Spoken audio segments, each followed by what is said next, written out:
I'm gonna do something really quick because I have Scylla there and I'm malfunctioning. But here's the thing: AI is running everything. So if we go back and forth, don't worry about it. No, I'm just kidding. We have a great team, but I'm gonna say something really quick. I know you guys are awesome. You're great and you're wonderful. What you don't know is that we're live.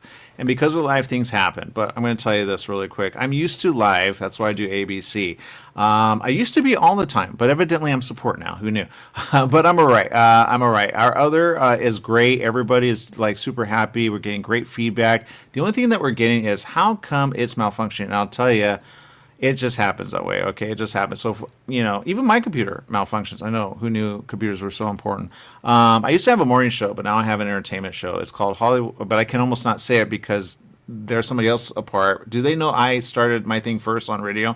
No one knows. Okay, I did, but it was another name actually, Hollywood Social Lounge, and then it went to.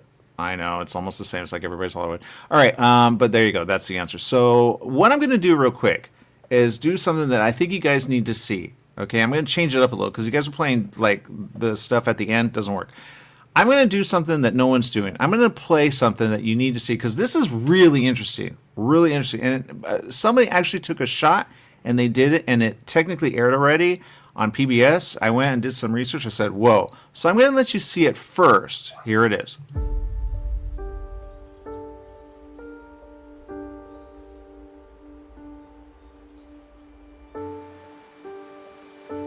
Bamboo's color is beautiful.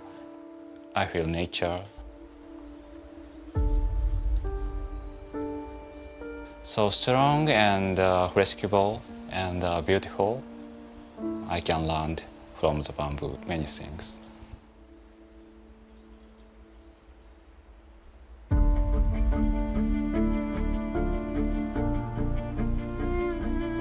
この工芸っていうのは非日常のものですね。でもそこに日本の哲学とか文化っていうことを織り込んだアートである。その工芸が存在することによって人が幸せに思える、平和に思えるということが大事と思います。 You've grown up in one of those families. This is who you are.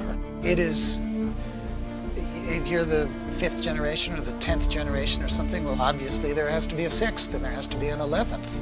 You must pass this on. I'm fourth generation. My great-grandfather told my father, so my father told me, and he said, don't tell anybody.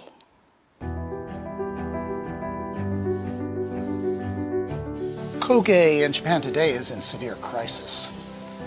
There's been a dramatic decline in the making of every type of pottery ware, and the challenge for every craftsman is how to make it relevant again. This master passed away, and nobody was remembering for a long time. And then master's grandson decided to revive the technique, and that's the way it restarted again.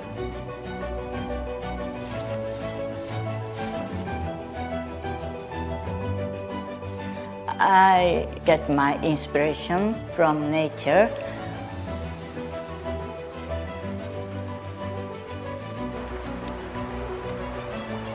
Everything around me.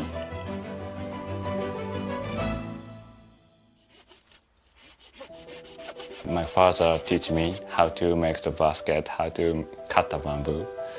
I want to teach my children the same thing. Tradition is very important. Tradition is new challenging.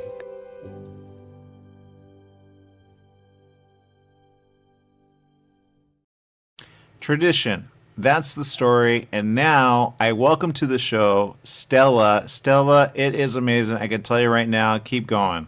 Keep going. Thank you. Tradition is very important to me. Yeah, I could tell. Yes. And look, here's what I understand. This is, as everyone just saw, it's really amazing.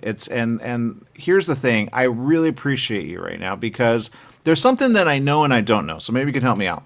There's something that I go, ooh, and then I go, and then I go, huh. But I really go, ooh. So the question I have is this film, a lot of people, when they see it, they have a certain thing, but they go, why? And then it was kind of in the middle. Don't know if you remember. She goes, my father said to say nothing because it's very important to say, but I don't know if you guys got there because I haven't seen the whole thing. I want to see it. La Femme is where it's at. So can you tell me where you just let me know what you want and then we'll figure it out. Yes. What is a very interesting part when you say, don't tell anybody. Don't tell anybody. This is a secret. And unfortunately, sometimes, we pass to the next generation to our secrets. Sometimes can be good, sometimes it's not very productive. In this case, her father is talking about the formula. He's talking about colors. Don't tell anybody. This is a secret. But she wants to respect tradition, but at the same time, she wants to create and free herself from this secret and create her own incredible ceramics. And as a woman, the colors are completely different than her father. Unfortunately, the father said, you're not good enough. You could do better than this. But just being a woman, what could be better than that? We are women. We create. We also can embrace tradition, but at the same time, we're creating and we express ourselves through art, writing, doing film, in a ways that is so important for us as women to do it and to really overcome obstacles, because we have fear of the unknown, are they want to accept us? Because sometimes we think in a different way. Definitely yes, because we are created women and we need to honor that and we need to embrace the art of creativity. This is our moment. This is one moment that we have to make a difference.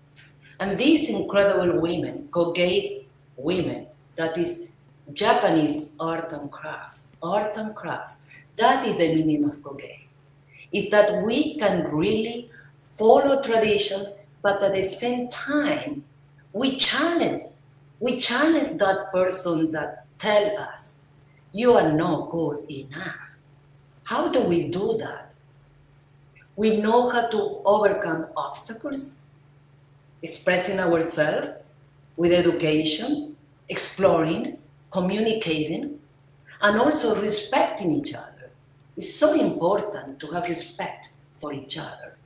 We don't think sometimes in the same way, but doesn't mean that we're not want to respect each other. Because Western countries, that they did the first one, it's about that. It's about let's respect each other. Let's learn from different cultures. Let's be exactly in this beautiful moment that they will never come back. The journey in Japan was incredible. There are so many different rules, the etiquette, and the silence that sometimes we have challenged in the, during the production, because they said, what did they try to tell us, these incredible women? And I learned something. We don't talk. We are going to listen to them. We're going to listen. They will tell us our stories, and we are going to transmit. We're doing those things. And now, accepting this moment. And how do we do this? Respect. And also learn from this silence that is important. It takes. For Japanese artists, this incredible women artists that consume metal, the sound of the metal. She's playing how she, even though she's quiet, how she could really communicate with the art that she's creating. And it's just wonderful. You know what? And I'm glad you said that because it really is. And, you know, it's something that I don't know. And I think when people see this, they go, why am I seeing something on, and you said it like, but it's an art.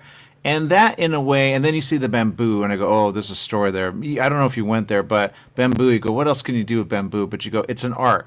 And I like how you said it. He was saying in essence, look, it's a secret. But sometimes people get told things and they get told like, oh, this, that, the other, this, that, the other, this, that, the other, and this, but not that. And you go, what's that about? You go, wait, what? So the question is really, why do certain things happen and certain things I don't really know, because sometimes people get sequestered, like you said about there's more to this film and it goes everywhere, and then you go, it's more than what you see, and then it's also about an experience, it's also about, and there's a lot, and it's coming out right now, even though people go, I don't really think so. I used to do the news morning show with me, Aaron Michael Sanchez, and every single day I would see what they were saying and then what was happening. I know you probably have some stuff in you. I don't know what other stuff you've done, but I'm sure it's pretty good. Can you kind of speak on that?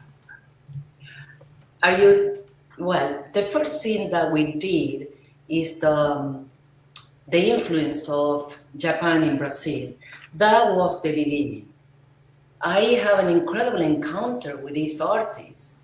I said, definitely, I need to know more about them.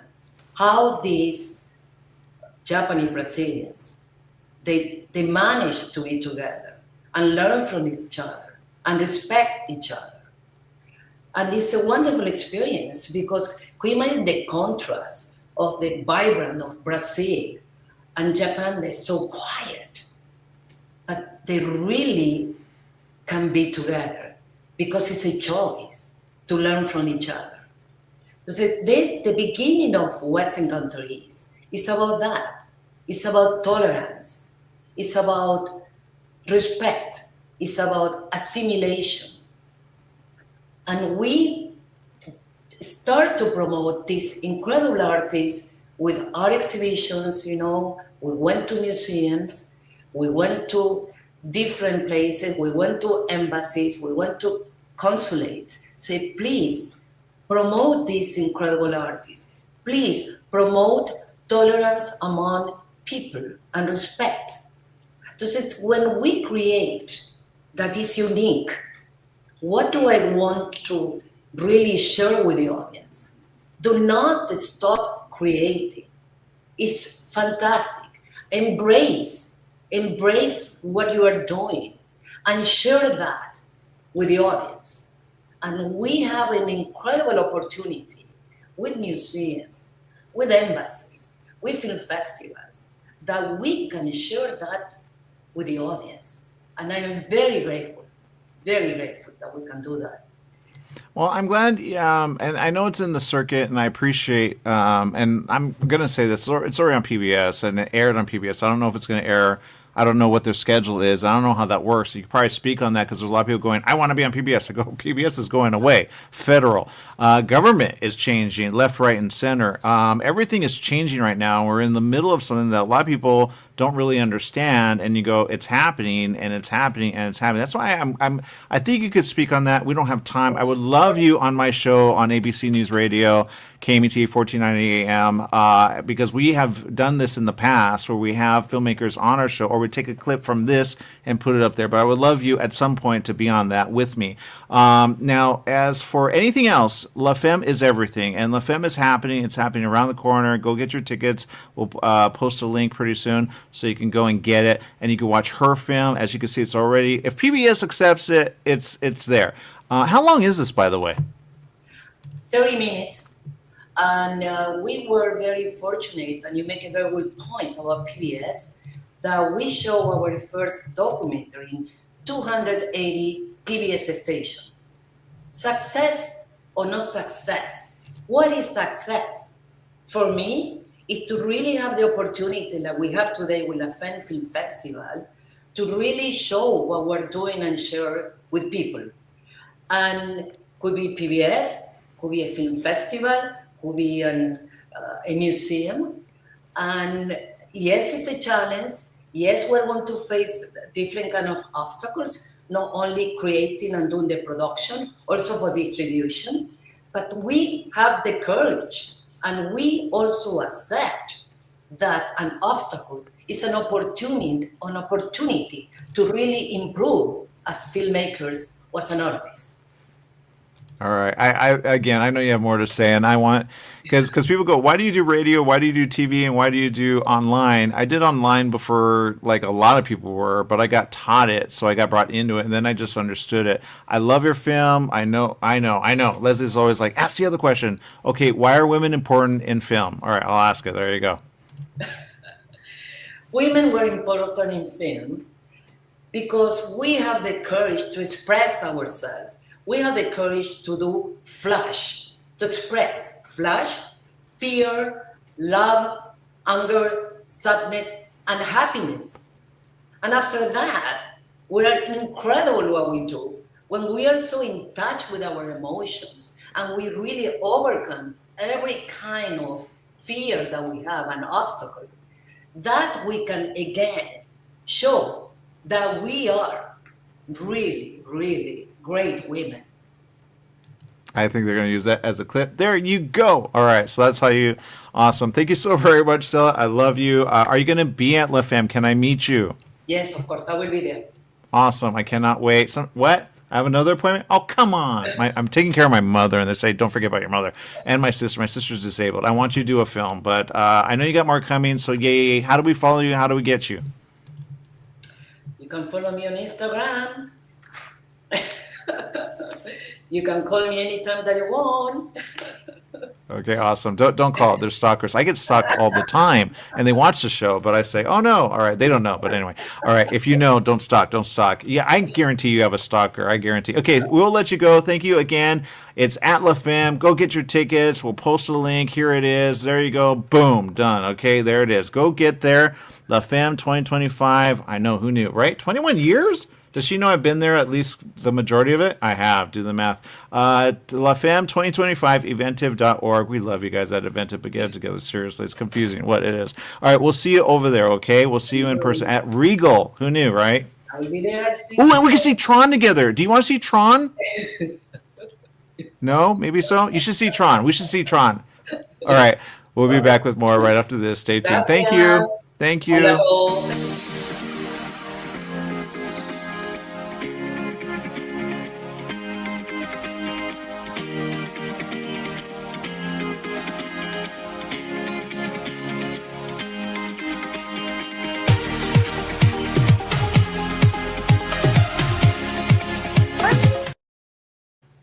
Okay, I'm here with some people that I say, whoa, whoa, whoa, whoa, whoa, whoa, whoa, whoa, whoa, and whoa.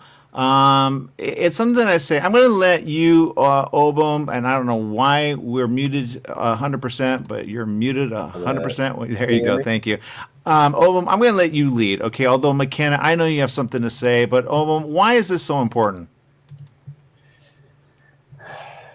It's important because it's a conversation that a lot of times you don't have because either we're nervous or there's some kind of stigma against it. But it's important, and I'm assuming like our project is because it talks about redemption. It talks about having strong people around your circle that love and want to see you succeed, and also the importance of community. So I think that's why it's very, very important.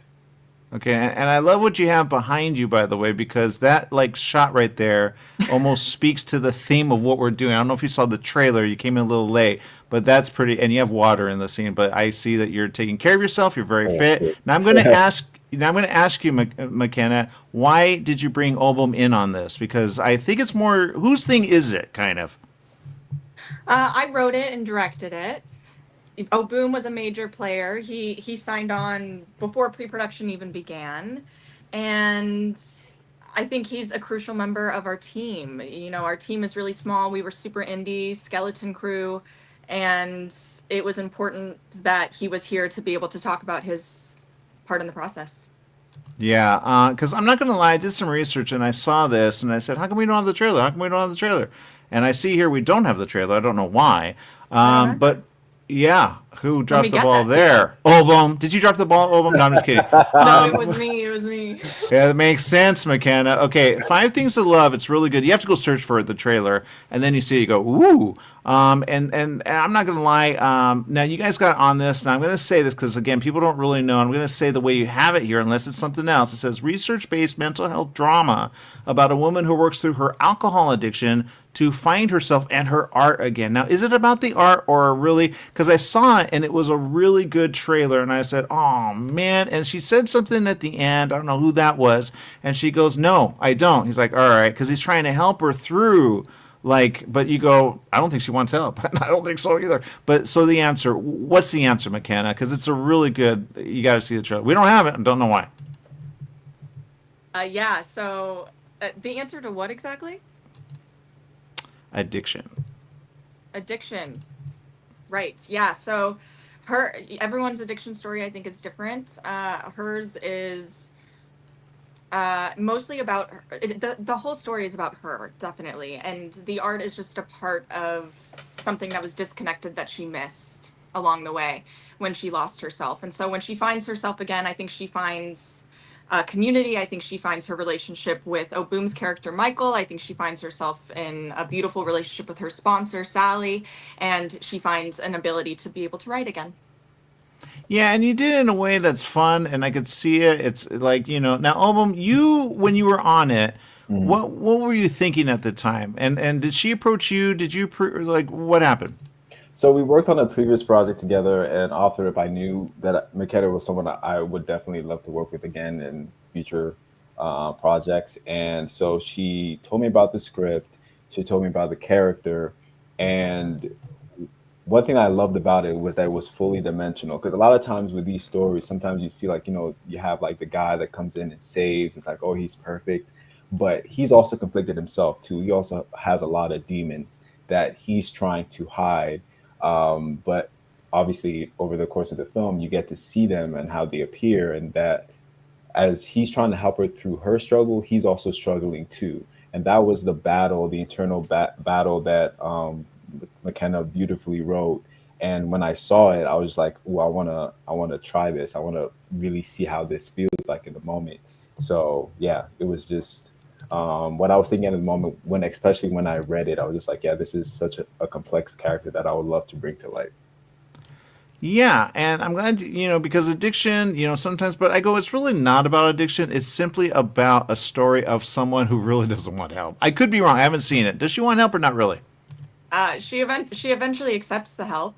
I think that there's a certain part in the process that we can all relate to where we're not ready for the help.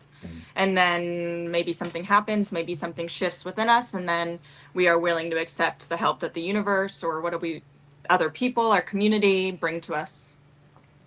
Yeah, I'm getting sent literally. Look, I'm looking for the video. We don't have it. That's the answer. Can I send it to you? You can. It's too late though. This is a problem with people in film. I tell you, look, I've done my show really for years, and here's what I found. It doesn't matter. At the end of the day, do what you do, okay? Because it's live. You cannot go back. Kind of like the film that you did, which actually brings me to a very good question. When it's done, do you ever go, "Oh, I should have done that different"?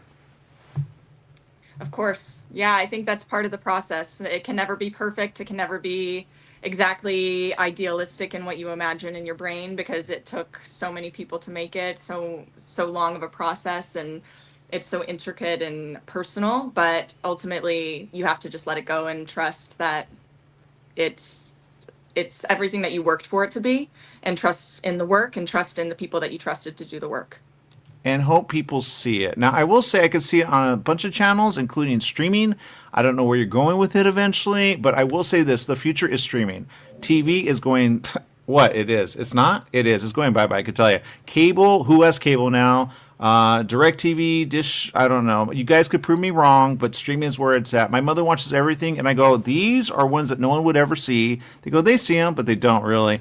Because you ask them, what films have you done? And then when I say, do you want me to promote that? They go, no, because it's kind of, and you go, wow. So back to something that I think you guys should do. Keep going. There you go. And that's the answer. But I haven't seen this 100%. I did see the trailer, where it's at. Evidently, we don't have it, and that's okay. But you got to kind of leave it there and then move on. Or are you going to do something with it?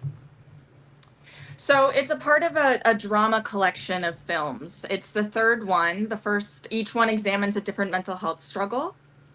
With a different person going through it. So the first one was chronic anxiety, general anxiety. The second one was schizoaffective disorder, when you have schizophrenia and bipolar 2. And this is the third episode of the collection, which is examining depression and substance use disorder or alcohol addiction. God dang it! I want to almost, but I don't have time. I would consult on that, but I guess it's already done. Here's the thing: no one understands, and I think somebody got confused.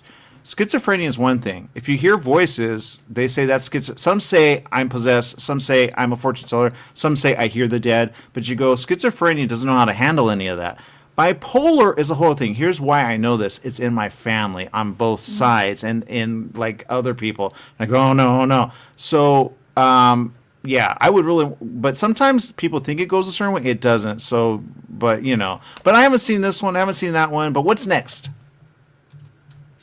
So for me personally, I'm working on 2 scripts right now. One is completed and I'm just acquiring a team, applying for some grants. It's a short film that's examining the psychological effects of what is occurring right now in our nation with deportation on a young Hispanic woman. And the other one is a feature film titled The Romantic, and it is a coming of age rom-com turned psychological thriller. Okay, awesome. I look, Olem says he wants to work with you. If she has money, like a bunch and not grants, because I think people get stuck with grants and you go, well, where's the money at? The money, honestly, you go, well, and then I go, you got to let it go at some point. But Olem, if you had the money, would you give it? And how much would you give to her to do it the way she wants? Oh, Wait, let me absolutely. ask you this real quick before you go there. McKenna, how much do you want to make a film? Because grants don't really get you there. No, yeah, I know. And it depends on what it is. So for the short film, I would love 10, 15K, for example. No, I mean film, because shorts Oh, don't for the go anywhere. feature. Yeah. Oh, for the feature, $500,000. Yeah, see, I always hear that. They go, but you go, do you know how much those people charge? Okay, real quick, Obam, would you give her, I think you need at least 3 to 4 million. That's the answer. Then you'll figure it out. What do you think, Obam? Oh yeah, absolutely. I've seen how McKenna works, and she's meticulous, and she will definitely get you if I was a financier, get what I want. So, absolutely, without hesitance. Like I said, get what I want because you need. Okay, look, here's the answer. If you want to keep going, and I've been doing this for a long time, I've seen people go from nothing to something to something to something, and then they get married or they get a family and they go away. I go, why do you do? But the answer is just keep doing what you do and then keep it going. Okay. Thank you. Thank you. All right. Great film, by the way. Can't wait to see it. More right after this. Stay tuned. Thanks, Aaron. Thank you.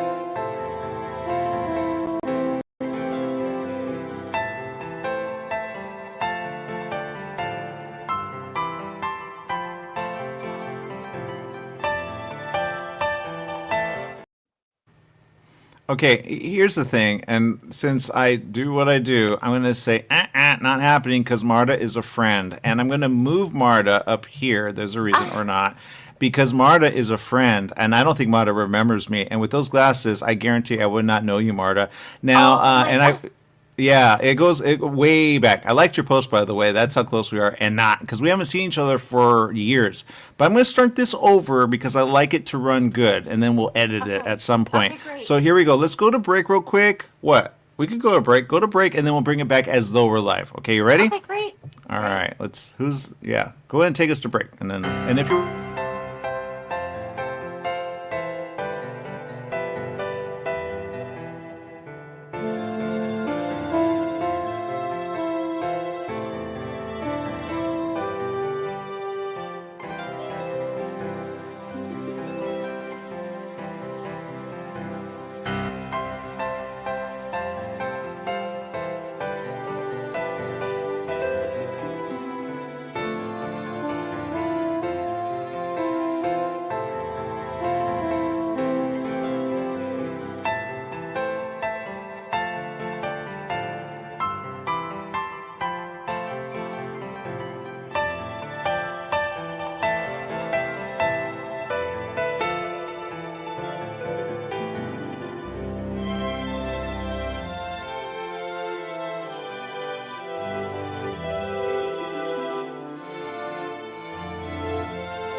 That's right. I'm Aaron Michael Sanchez, and I have the pleasure to honestly, in film, they go, how come you don't see the people that you see all the time? Because we're busy. That's the answer. We have family, and we have people we have to take care of. I keep saying it on the show, ABC, it's where it's at. I keep saying on the show, I have a lot of things, and a lot of things are happening, and I literally do. My sister, she's special needs. It's not about me. Oh, it's about the people. That's right. Let me bring them on because it's amazing. Here it is. Look at all the great people that made a film. By the way, amazing. Now, Marta, you and I met a while back, so I'm going to kind of like do something that I probably shouldn't, but here it is. Okay. Marta, I'm going to say this. And I don't know if you remember this, and I don't know you people, but you are awesome, and you guys are great. But They're awesome. They're Marta, really awesome. when I saw this, I'm not going to lie, I saw it and I said, ooh, Marta. And I thought you were in it because I know you as an actress. But you go, no, I do other things. I remember that. And you came up to me, and I don't know if you remember this. I was with Crystal Santos at the time. And I don't know if you know Crystal. But anyway, because people forget. Coronavirus, everybody forgot everything. But I saw you, and I said, huh. And then I said, huh. And then, huh. And then later, somehow we followed each other. And I was like, huh. Oh, we were following each other already. We're in like this whole thing with Latin and a bunch of other people. But I go, don't do that. Don't do that. Because people hate you that way. They're deporting you. Like, you go, I'm not that person. But there you go. So question, Marta. This is something I go, great job. iChild, how did you get connected? And how did it happen? Because I think, Jaina, you had to work with. Jolene, awesome. I saw this. Should I just bring that on? I'm going to bring that on because you guys don't appreciate how I know Marta. And Marta, you've done big things on network and as an actress. I didn't even know. I looked at something. I go, I didn't know you were on all that. So the question of the day is, this is called iChild. Why is it called iChild? iChild stand. Oh, I went sideways. Am I still here? Hold on. There we are. I don't know why I'm sideways. And this is network, man. This is what we do. I mean, ABC's going to say, we're going to get rid of you like Kimmel. No, I don't do that. All right, so we'll just do that. Are you fixed or not fixed? Hi. Well, first of all, great to see you, Aaron. I know your face. I know your name. I couldn't place like where we knew each other from, but I figured the same circles. So great to see you again. But iChild is a very special project, and when the titles are really important to me as a filmmaker. And I wanted a play on words. It's a sci-fi drama, so I is kind of tech, but it really stands for inner child because it really is about that inner child work. Yeah, and here's the thing. I'm not going to lie. I feel a little like, wow, but it's all right. I think we met at La Femme, or you say, I've never known La Femme. La Femme is look, a lot of people, I see them. Okay, give an example. It doesn't matter. Let's talk about iChild. Why does it work? Jaina?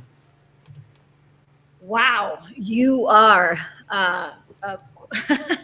sorry, I'm just blown away by your personality. Nice to meet you, Aaron, and thank you for having us on.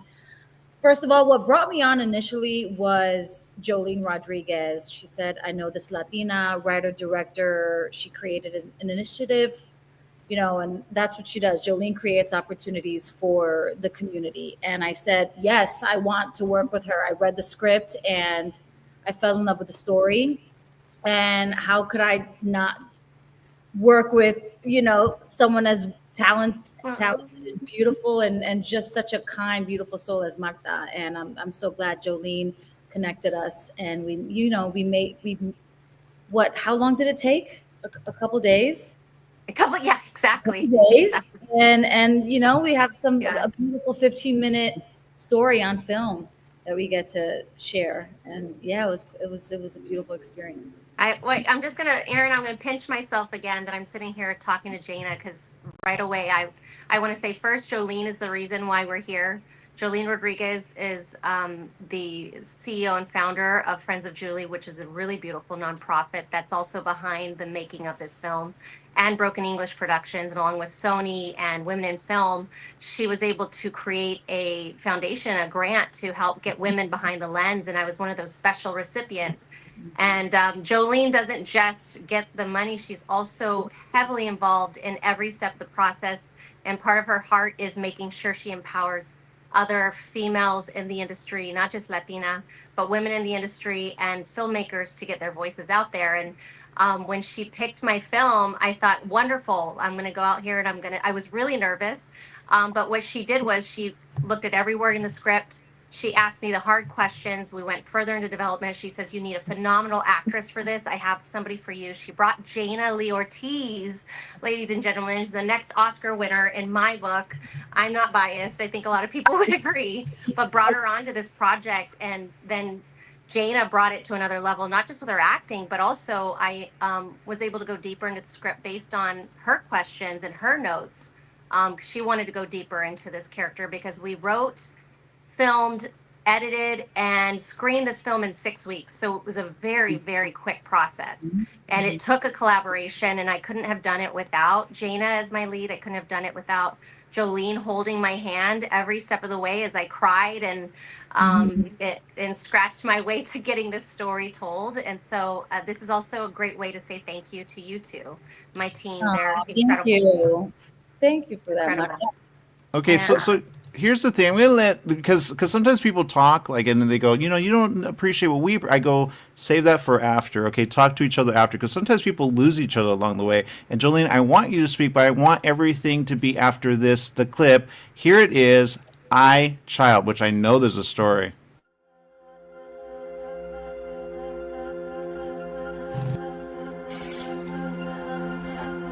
Mama, why do you call me Nova?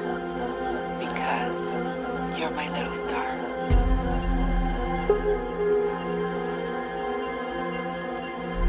Quickly, Nova, or the door will lock. Remember the rules for today's session. Hi. I thought you weren't coming. I'm sorry.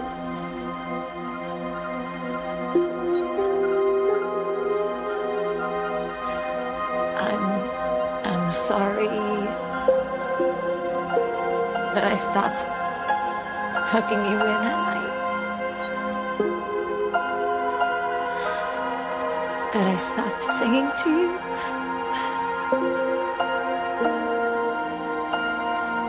I'm sorry. I didn't believe you when you told me.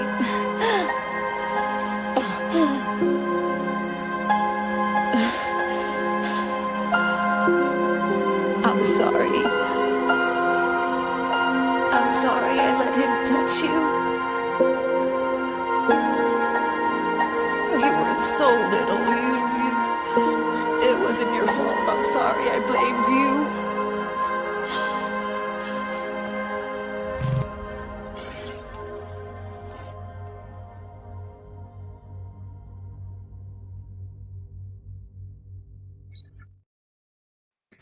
By the way, I didn't know you were a writer, and I'm talking to Marta. And now, Jolene, now why are you so proud of this, putting this together? And I'm glad you found the money in a way. And I go, ooh, what next? Because sometimes people go, well, it's only for that, so I don't know what to do with it. I go, dude, it's a story of a story. What do you think, Jolene? Well, I put this initiative together for first-time directors who have never, ever directed a short film, a film, period. And people thought that was wild and crazy, but it was needed because a lot of these programs require short films to enter into them. And so these filmmakers find themselves wanting to do this, but they don't have the resources or the connections or the finances.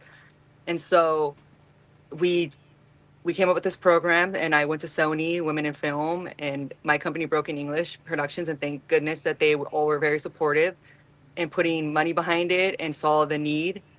And in selecting these stories, it wasn't, there was 600 submissions. So it was very difficult to select 3 out of the 600 because that's what we raised money for. But I think it was a story that needed to be shared. It just connected with so many people. It didn't have to be necessarily like you went through that, but you have inner child healing to do. And I think people walked away feeling either healed or the need to heal.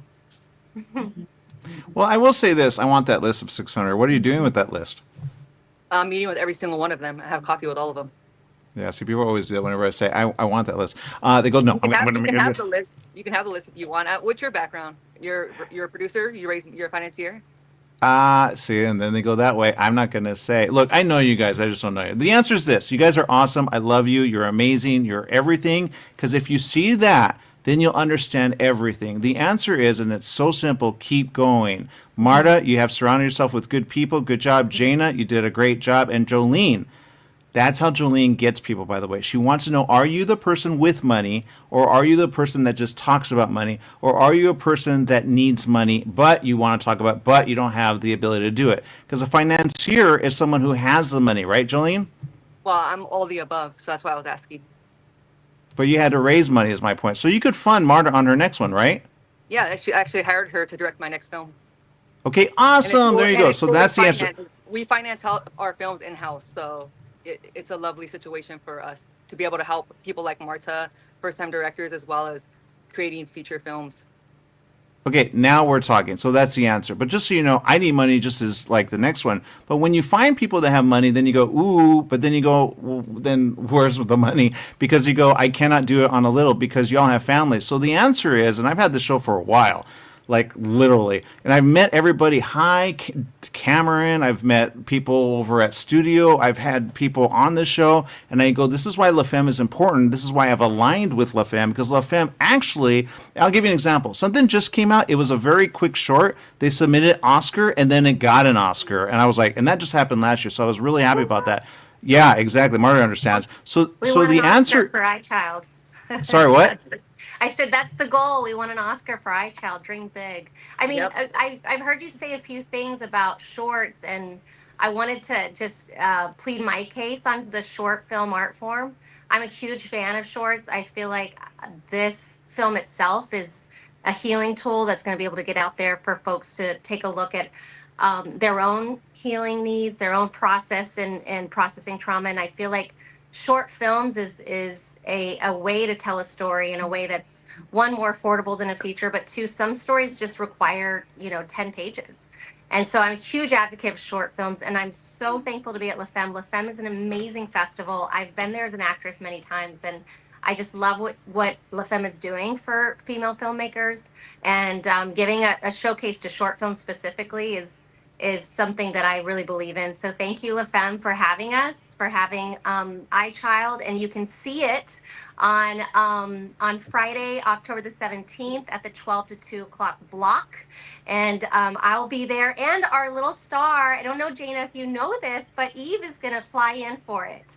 Oh, So that's yes, she's going to Amazing. be here. So Eve will be here. And she just loves the red carpet and loves to be a part of her screenings. It's just lovely to watch this professional actress come into her own on our film iChild. So hopefully folks can be there. We'd love to see you here in Los Angeles at LA Live, October the 17th at 12 o'clock. Yeah, Awesome. and to add to that, without this short, Marta wouldn't have got the feature film that I gave her. So congratulations on that, Marta. I love you. I love I it. wouldn't be, I mean, really, honestly, I just want to say again, Jolene, thank you for this opportunity. Thank you for what you're doing for so many people in Los Angeles. You have given me a lot of hope in a time that there's not a lot, and not just in the world, but in the film industry. A lot of people talk about how hard it is, and you don't follow that that sentiment. You're like, oh, let me pivot, let me find a way to make films, tell stories that are important to me, and I'm here for it. If you want to be inspired by someone, follow Friends of Julie. It's an important nonprofit right now that is bringing hope to a community that really needs it, our film industry. Thank you. And it looks like you have support in social. They love you. So awesome. So keep it going. Yeah, and here's the thing. I'm going to say this really quick before I let you go, because they're saying, dude, we have other people. I get it. I got it. And we have some great things coming up. Renee is awesome. I didn't know Renee before, but everybody forgets everybody. It's so weird. I have a show. It's on. Jana, real quick. Here's what I'm going to say. Keep it going. I'm not going to lie, and I'm going to have to get rid of Jolene and Marta for a minute because they're going to say, no, we own you. How about that? I can see you like in a space story. Like when I saw that, I literally thought Battlestar Galactica. You know what I mean? Although they're not filming, are they? No, they're not. So, Jana, what's next for you? Because great actress, great work. Thank you so much. Taking it day by day. I just finished shooting a feature film in Romania. And I guess we'll see it next year at some point. But I guess trying to adapt to the change in our industry, which is coming at a very fast pace. And so, keeping in touch and keeping connected with beautiful souls like Jolene and Marta have been a saving grace. And I just hope to continue to make art and tell stories and inspire each other. Like Marta said, during these times when when you feel sort of hopeless and scared. This kind of like gives us fuel to keep going. Yeah, and you know what? Great job. I don't know if I've known you in the area. I've like Edward James Olmos, that whole scene I got like pulled in and I go, all right, but honestly, keep supporting each other because some people, and Marta knows this or she may have forgotten, some people don't support. And I don't remember if we had a conversation about that, Marta, but keep it going. I have no more time with you guys. Jolene, real quick, since you're the money person, can you cut a check so that they could do a film like Studio? Yeah, that's what we're doing. No, I mean like DC or Marvel, like, you know, that big. Oh, you're asking if I have like $100 million? I mean, I don't know. You tell me a producer that has $100 million to do a Marvel film. Like, that's kind of a loaded question. Marvel. But I do have money to make a nice feature film for a studio. I'm not a Marvel film, but like, you know, not an indie film either. But like, that's comparing apples and oranges. But like, yeah, we do have money to make a nice studio feature film if that's what you're asking. Yes, that's what I'm saying. Keep going with that, and then you'll make a bunch, and then you'll be like, now you can see me in my big home. When you have a big home, because I met people that have big homes, but they hide it. They say, I'm a housewife. I'm just a husband. And you go, But keep it going, keep doing I it. think having a big home is overrated, honestly. Right. Right. Right. During these days, all you need is your health. Yes. Good people Amen. surrounding you. You need love, laughter, and just the simple things that get you through. Because, yeah, life. But yes, continue to dream big, Erin. That's the way to go.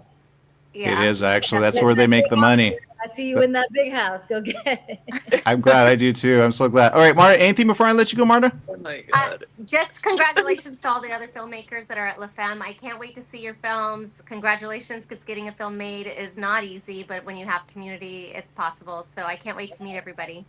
Yeah, awesome. Keep doing what you're doing and keep going because I think it's the film, even though they're big, sometimes we poo on them, but we really shouldn't because they keep it going. And with now the tariffs happening, you go, can I do anything for it? Are they going to tariff me or am I going to be charged? How's that going to work? So you go, oh, I forgot about that. When you get that, you go, no wonder I need to be big. Plus what people are charging, then AI, you go, I don't want that. I don't want that. I don't want that. It's a very hot topic, but there you go. But keep going, okay? Thank you so much. Thank you. Thank you so All right, Okay, bye. love you guys. Keep going. All right, more Thank right you, after bye. this. La Femme.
Okay, I have a team here that I go, man, you guys have so much and so much and so much. I don't know how you're making it, but keep going.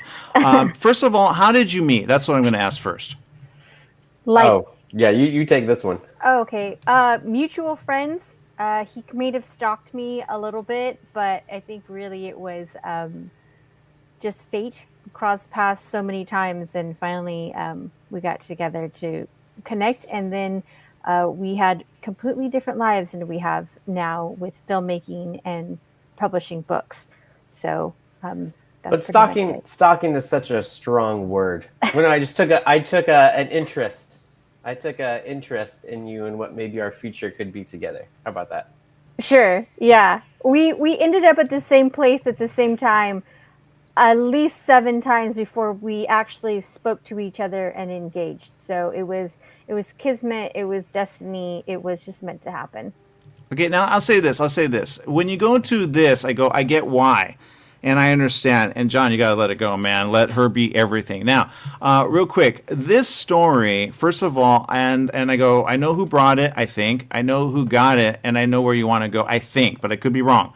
So here's the thing, and I'm going to let people be the judge, and then you could be the judge of what you see, but I'm going to say this. I know it's based on a book, and I applaud you so much. I've written a book, but I haven't published it yet, okay? But then I think, because I've done this for a while, and the reason I've done this for a while is because, honestly, I don't even know why. But I go, okay, but it's a sci-fi. Okay, I have a script, I have a book, I have a story, I have a comic. It seems like, and this is where I'm going to say, you guys should appreciate each other because in a way, Jonathan, you got a lot of ideas, even though, again, she's going to be like, I have a lot of ideas too. But Jonathan, why is this story so important? Because I saw a little, not a lot, I haven't read it, obviously, but man, I go, this is something. It's right there. It may need a rewrite. You never know. You go, no, I got it. But sometimes studios, and I'll tell you something that the other people don't know that we're just on. I've had studios say, we can't do this, we can't do that, we can't do this. And then the people go, well, then I don't want it made. And you know what? They're either divorced with their own people, not making anything, and they're out on the street, literally. And they would hate that I say that. Oh, and one person actually died, but she turned away a project from something that could have been made because she wanted it her way. And that's the answer. So there you go. I've tried to raise funds for people with studio, and studio just like, no, we don't want to do it. So don't be that person, okay, John? But tell me why the story is so important, why you already own it. I think it's so important because nowadays I watch a lot of shows. There's a lot of content out there right now that's not hopeful necessarily, right? Like a lot of books, a lot of movies, TV shows, whatever you're into. There's stories, with some darkness in there. And I feel like right now, more than ever, we want to create entertainment, whether it's books or movies or TV shows, that give it a little bit of life. Like real life is hard enough at times. You need to escape. So the reason that we write in our mission statement is we want to tell stories that you can feel good about rooting for the hero, that are grounded in adventure, hope, and family. Okay, now I will say this. This is where I go, ooh, duo. There are some other duos, but they're now divorced. So make sure you don't get divorced. That's number one. That's not going to happen. Don't worry, everybody. Because they still own you, just so you know. But the answer is, that person, I met the woman, and then somebody told me, she's a big thing in production. I said, no way. And then I met the guy, separate from her, but I never told him I knew his wife. And I was like, oh, no. But he's really big. But I'm not going to say his name because I don't do that. But question of the day. I want to show this, but I want to show why I want to show this. And here's why. Since you wrote a book, John, would you have done this particular trailer this way, or do you do that on the side? Because I have a question on that. No, I think we would have still done the trailer this way, whether it was a book or not a book.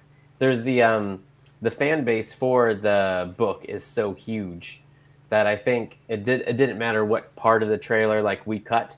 They would have been excited for it no matter what.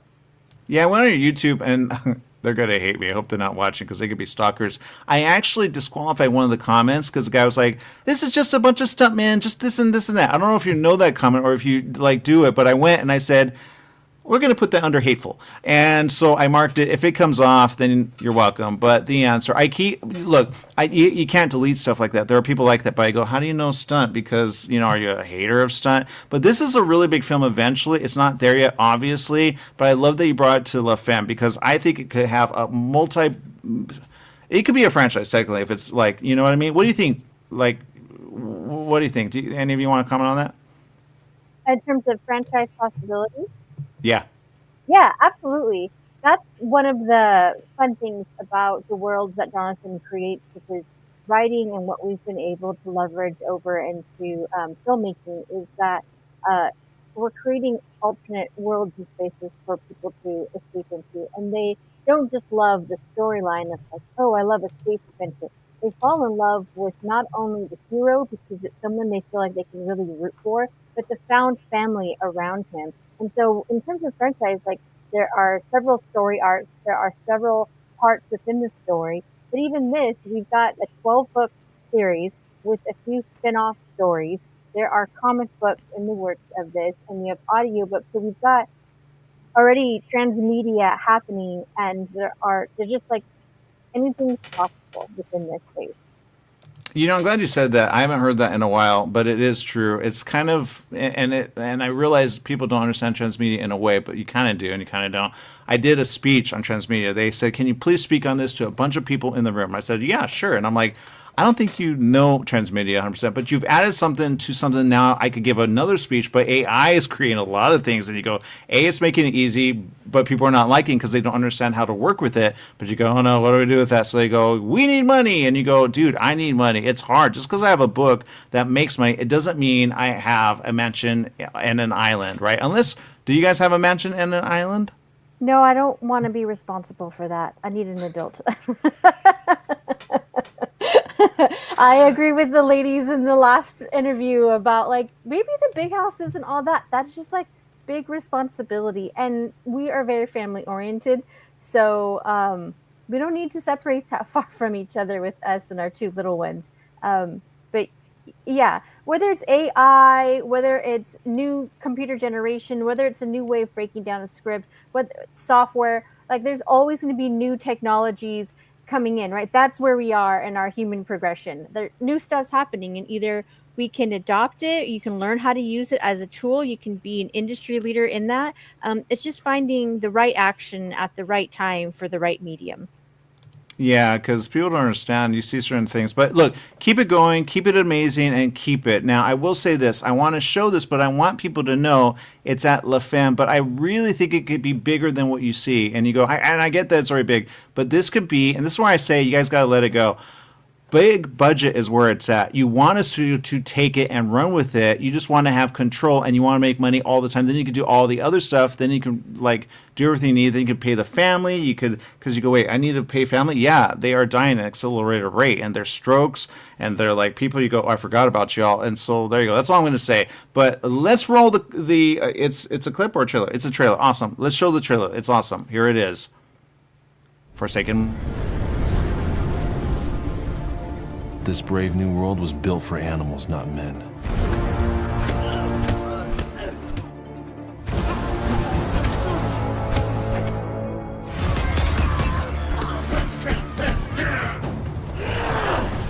That's okay with me. I am an animal. I've accepted that.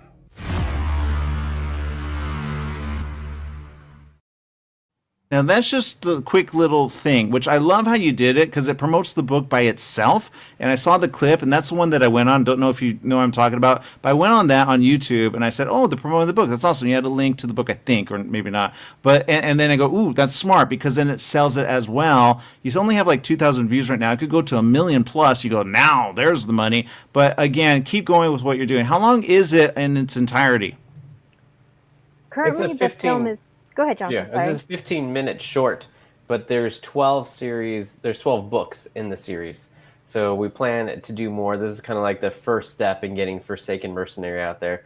And it was a really cool process, too, because all the readers, we've sold over 1 million copies, so all the readers from around the world really want this to be a TV show or a movie. So we had told them, like, hey, we're crazy enough to do it, Aaron. We'll give it a shot. We'll make this ourselves. So we did a crowdfunding campaign, and they gave us all the money to make this. Which is a whole other conversation. This is where I say, ooh, but don't get stuck, because I know I helped somebody with a Kickstarter, but it was a music video. She's now dead. But if she could have done what she wanted to do, she would have 100% wanted a film, okay? But again, people come along. I think she got sick along the way, and then she died from cancer. This is why I say do it while you're alive. Appreciate each other while you're alive. And there you go. Because you guys raised about, I don't know if you want it out there, but you have at least 155 backers. So I say, guys, put your list together and promote. I don't really want people's list, but I do want people to see. Although I get them anyway. They add me on Facebook all the time. But 27,000 is not something to sneeze at. And you made this, but I say, keep going, okay? Yes. Amen. We're not going to stop. No plans to stop.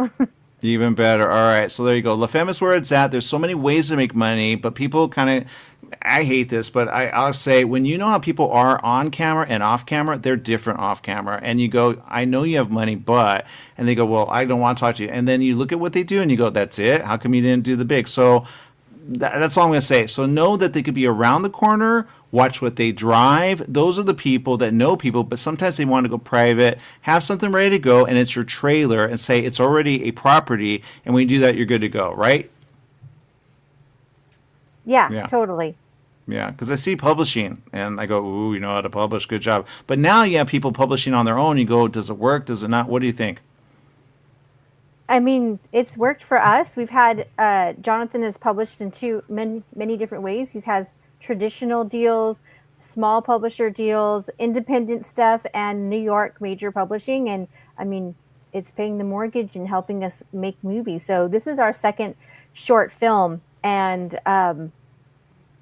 we're not afraid to kill our darlings. Our hope is to just serve the audiences, not ourselves, with the content that we make.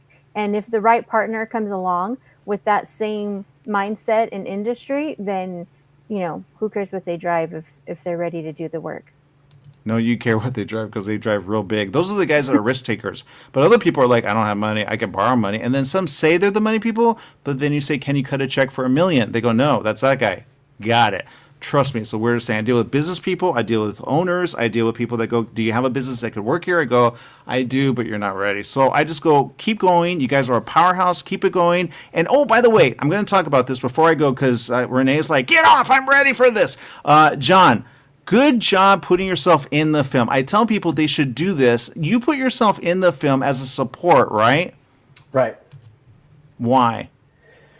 I'm always trying to stretch myself and grow. I don't want to stay where it's comfortable. Like even now, we've done 2 short films, and Jen and I made a blood pact that we're going to do a full-length feature film next. Like that's next on the horizon for us. So just keep continuing to push myself out of my comfort zone. And it was super uncomfortable for me, who's an introvert, you know, behind the computer writing books and scripts all day, to be able to put myself in front of the film. So it was an opportunity to grow. Okay, and I will say this real quick. She's going to hate me for this. Did this book come out before her or after her? Me? No, yeah, so the book came out after. Jen and I have been married for a while now, and she's actually, she just refers to me as the talent, Aaron. I'm the talent. She's actually the CEO of the company on paper. When we went to sign everything, she's the CEO. And she's going to own it. So be careful there. Always be happy and always make sure that she's happy. I tell you, they own it. Real quick, before I let you guys go, keep it going, keep it going, keep it going. It's all there. I got it. What? Renee's ready? Awesome. Renee's next. I'm out of here. Make it a great day. Remember, watch ABC News Radio, KMT, 1490 AM. Thank you. We're here somewhere on you. Somewhere. We'll see you everywhere. Thank you, Bye. Aaron.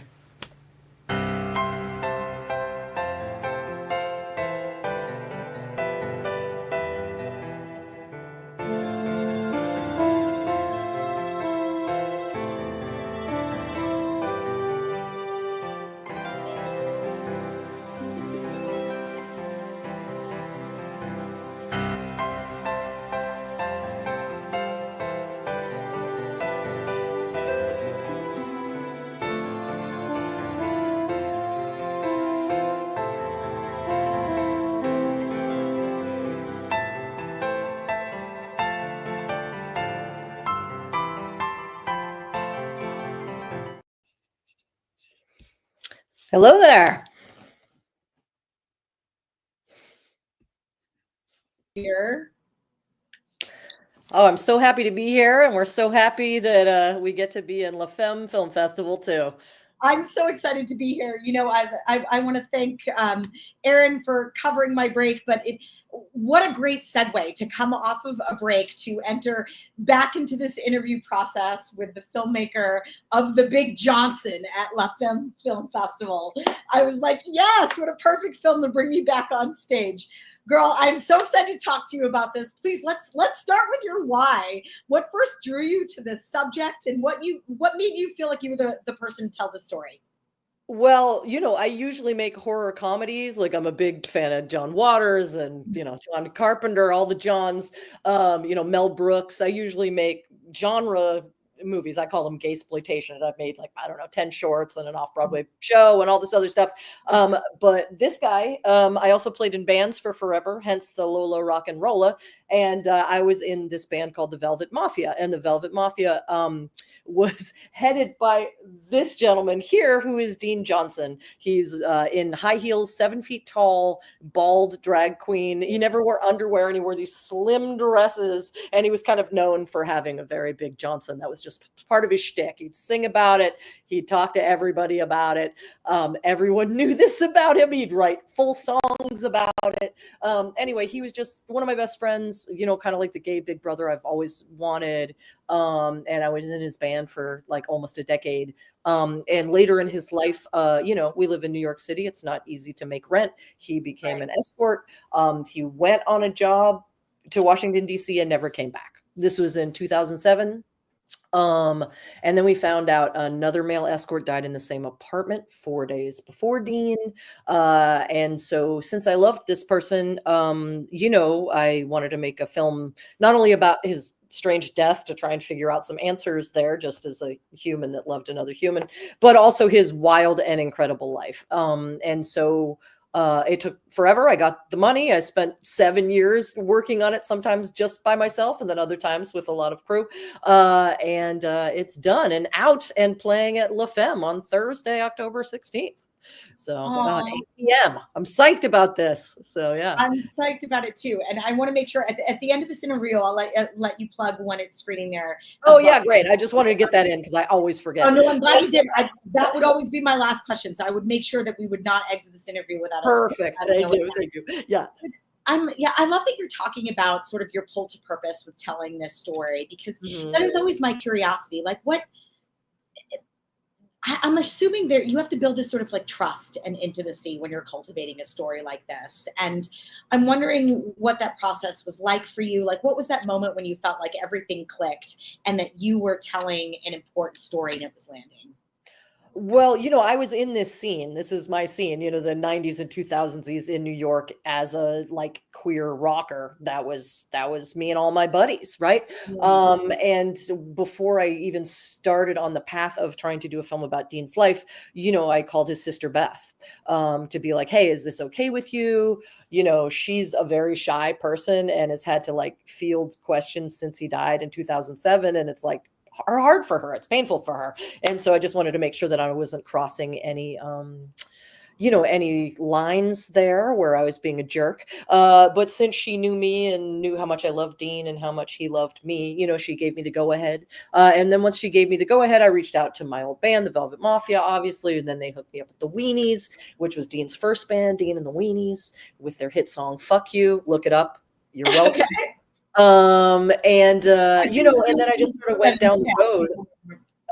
I'm sorry, what'd you say, sweetheart? I was going to prompt to put that in the chat, but I feel like no one's going to forget fuck it, right? Just go to YouTube and type in Dean and the Weenies, fuck you, and you're welcome, because if we need a theme song for right this moment, it is Dean's song, Fuck You, for sure. 100%. So, so anyway, I just went down the road of, okay, how am I going to tell his story? What were the, big things that happened to him in his life? He had a fascinating life, and we were friends and I thought I knew everything about him, but I did not. He had these amazing highs and amazing lows. Like, he got a record deal with Island Records, like, an out gay man on a major record label. It looked like he was going to be like the next David Bowie. And then the day after he got the record deal, he found out he was HIV positive. And mind you, this is in the late 80s when it was like a death sentence. You just knew you were going to be dead like all of your friends in just a couple of years or however long, And so, the top tipping point of his fame was also like, one of the darkest times of his life. He had a lot of drug abuse. Like, when I met him, he was mostly sober. I think he was California sober. Is that what they call it when you smoke pot? But he had a real dance with heroin for a very long time. He came from ODing and, getting put in insane asylums to coming back and having a really popular band and throwing one of the only gay party at CBGB's, with celebrities packed to the walls. And like, so his redemption story, was actually really, really cool. He like could have died 100 times and he somehow pulled himself out of all that stuff. And, by the end of his life was pretty happy. We were planning on doing another album. He was like taking care of his body because he was an escort. And he was like, this is what I'm selling here. It has to be perfect. He was like pretty sober as far as I knew, and he was like really at this up point in his life. And I just found that kind of fascinating too, how you just never know anything about anything. Like, every little moment we feel like these things, these groundbreaking things that happen to us in our lives are so important. And you literally don't know if you have another day. And so, through making this film, I'm like, I try and enjoy every single day of my life if I can, but the grief is also difficult. I went over his death sequence 100,000 times to make sure it was right, you know, and this is somebody I love, you know, and so, you know, it wasn't easy, but, you know, I'm really happy that I did it. You know, I just really felt like I owed it to him. I owed it to our friends. I owed it to my old band. You know, and I just really tried to be as true as I could to how he thought about things, you know, because he was such a rare and beautiful weirdo. You know, he's amazing. So, yeah. I love that. I'm so excited to see this film. You know, as a sliding into this role where I'm interviewing so many filmmakers, I haven't had the opportunity to watch every single film, but Oh, how I could get you? It's impossible. Yeah. Yeah, but I get a ticket to the festival, so I'm going to be there on the 16th because I'm excited, especially as a fellow queer creator. I'm excited to hear this story, and I'm wondering if you'll speak a little bit about La Femme celebrates women's voices, particularly in filmmaking, and you're telling a queer story from a female perspective, and I'm wondering how has that specific perspective changed how you're telling his story? Oh, that's a good question. You know, I don't really believe in gender very much. You know, I think that I think that that's sort of put upon us. You know, Dean has this great line in the film where he's like, you know, every woman has a little bit of a man inside of her, and every man has a little bit of woman, and the people that are well adjusted are fine with it, and the people that aren't are the ones that make the most noise and are freaking out about it. You know what I mean?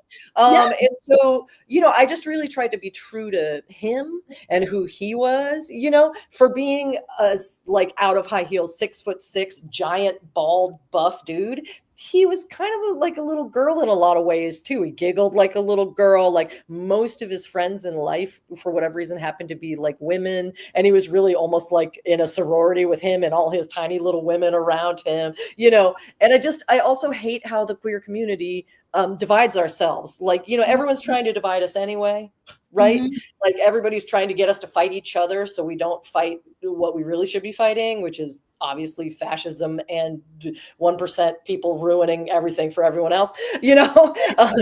And so I think that they try and get us to fight each other, and when it happens in the queer community, like it's such a disappointment to me, like, you know, to hear about like turf lesbians that don't like trans people. You should be ashamed of yourself. You should be ashamed of yourself. You know, to hear about gay men that don't like lesbians. You should be ashamed of yourself. Life is hard enough. Let's all get together and make a movement where we all have rights. Can't we just agree to do that? Like we're going to separate ourselves too and fight when there's already a fight against us? It just doesn't make any sense. And, you know, Dean was really at the forefront of that. I feel like I learned that from him. You know, he was one of the first people to allow women into a gay party. You know, he was one of the first people to mix the rock and roll scene, which was huge in New York, with the queer scene, which was huge in New York. You know, it was very important to him that everybody would be part of this society. You know, he had friends that were like these Upper East Side billionaire ladies, and he had friends that were homeless and everyone in between. And it didn't matter to him. If you were an asshole, you're an asshole. It doesn't matter where you're from or what you look like or any of that. You know, if you're cool, then you're cool, and it also doesn't matter, you know? And I learned that from him. We all have our own, like, you know, weird prejudices of how we think people are going to be and all this stuff. And if we could drop that, you know, I think it would do us all a service. You know, like coming from as a female director, and I also played saxophone in bands, so I had 100 dudes being like pretty good for a chick, you know, for forever. You know, I really had a chip on my shoulder for like a long time where I had to like constantly prove myself and constantly like meticulously whatever, you know. And then I just decided, you know, I'm here to make a certain thing. You know, the whole reason I was in the Velvet Mafia was to make this film for Dean. You know, my next film is a big gay musical, kind of like my homage Shiraki horror called Homo the Musical, and it's about a alien from outer space coming down and turning everyone gay to song and dance. It's going to be beautiful.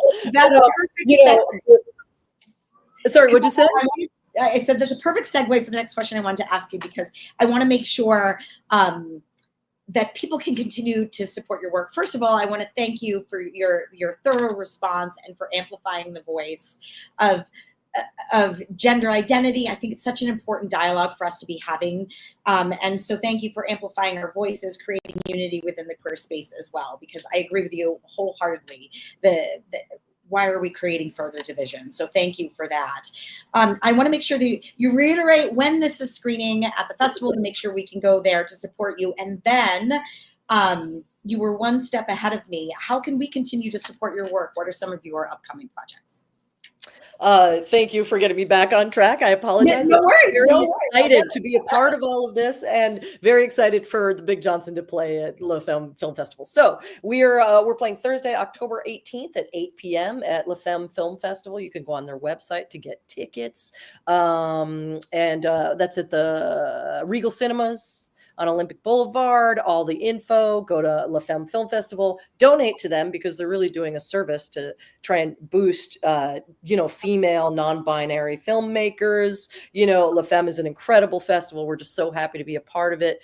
So go on Thursday and show Dean some love. And again, you'll be hearing the song "Fuck You" there. It's really catchy. You won't be able to get it out of your head. So, and as for my next film, it's a feature-length rock musical with Gina Volpe, who is in the band The Lunatics, writing the music. She is a rock star. She was just in LA with L7, I think, last night. The Lunatics opened for L7. Looked like quite a show. Anyway, so that's my next film. I was going to do a horror movie because I love horror movies, but everywhere I went with Dean's film, queer people are very scared right now for good reason. And so I was like, I'm going to make the biggest, gayest thing I can possibly make. And so that's what's next on the agenda. It's going to be my Rocky Horror, basically. And it's just going to be the biggest, gayest thing you've ever seen in your life. So yeah.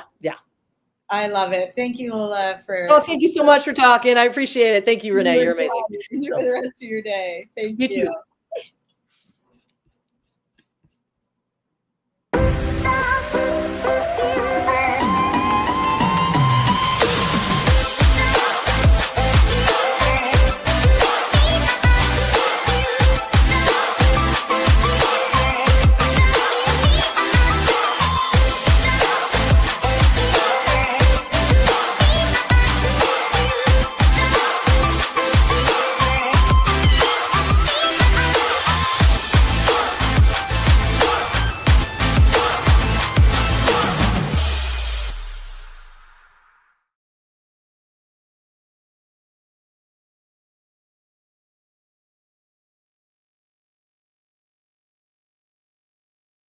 Can you hear me?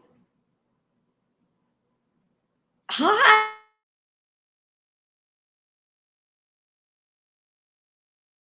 Can you hear me? I'm on some weird, pixelated delay. So I'm seeing my display 2 words after I speak, but I just want to make sure you can see me clearly. I don't hear you. Oh, no. Oh, I don't hear you. Are you muted? It's gonna, hold on. I'm so sorry, love. I don't hear you at all. Doesn't look like you're muted on my end. How weird. I'm so sorry. Sydney, I'm going to pop you just out of the queue for just a second, see if I can fix this audio glitch to make sure that we can have a good conversation. Sorry about that.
Sydney. I'm so sorry about that.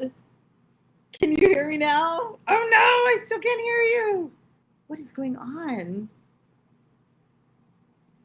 Can you not hear me now? I'm on a completely new device too. I don't know what the glitch is. Goodness. Our tech team there, could it be anything on the StreamYard end? I apologize. I logged onto a completely separate computer. I'm still having issues hearing. Sydney, I'm so sorry.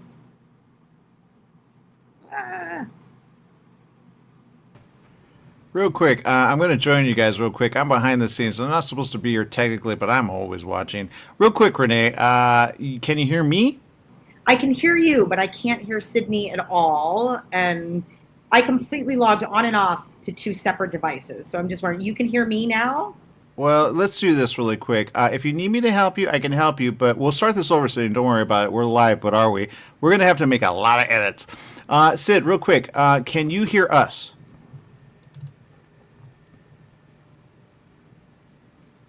Okay, yeah, I didn't hear that either. So when I'm on, it's weird. But I heard her earlier when she was, so that's kind of weird. Do you still hear me, Renee? I still hear you. Sydney, are you open to logging off and then we'll invite you back in? Maybe it's just a rebooting issue. Yeah, see, now you're off, Sid, but we see that your mic is on. So hold on. Everybody stay on real quick.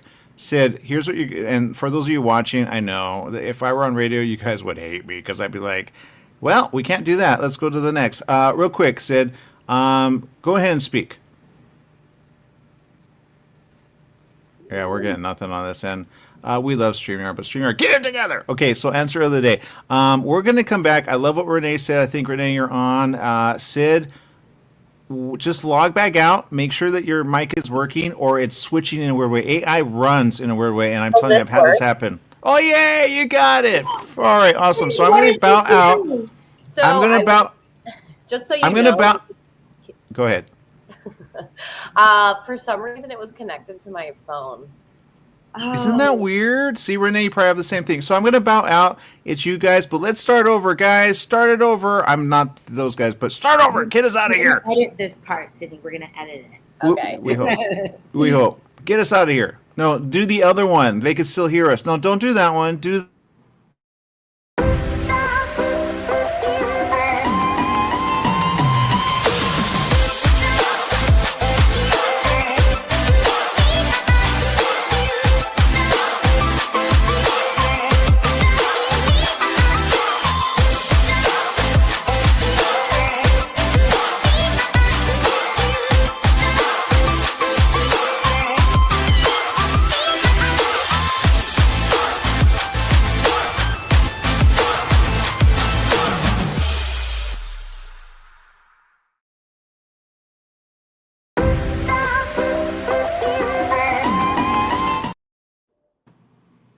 Sydney, we're doing it. We're doing it. Thank you for your patience with this. Well, I am excited to talk to you. Sorry about all the technological glitches. But let's launch right into your film. This is your first short, and I'm so intrigued to hear you talk about it. This is based on true events of what happens in the modeling industry. Am I right?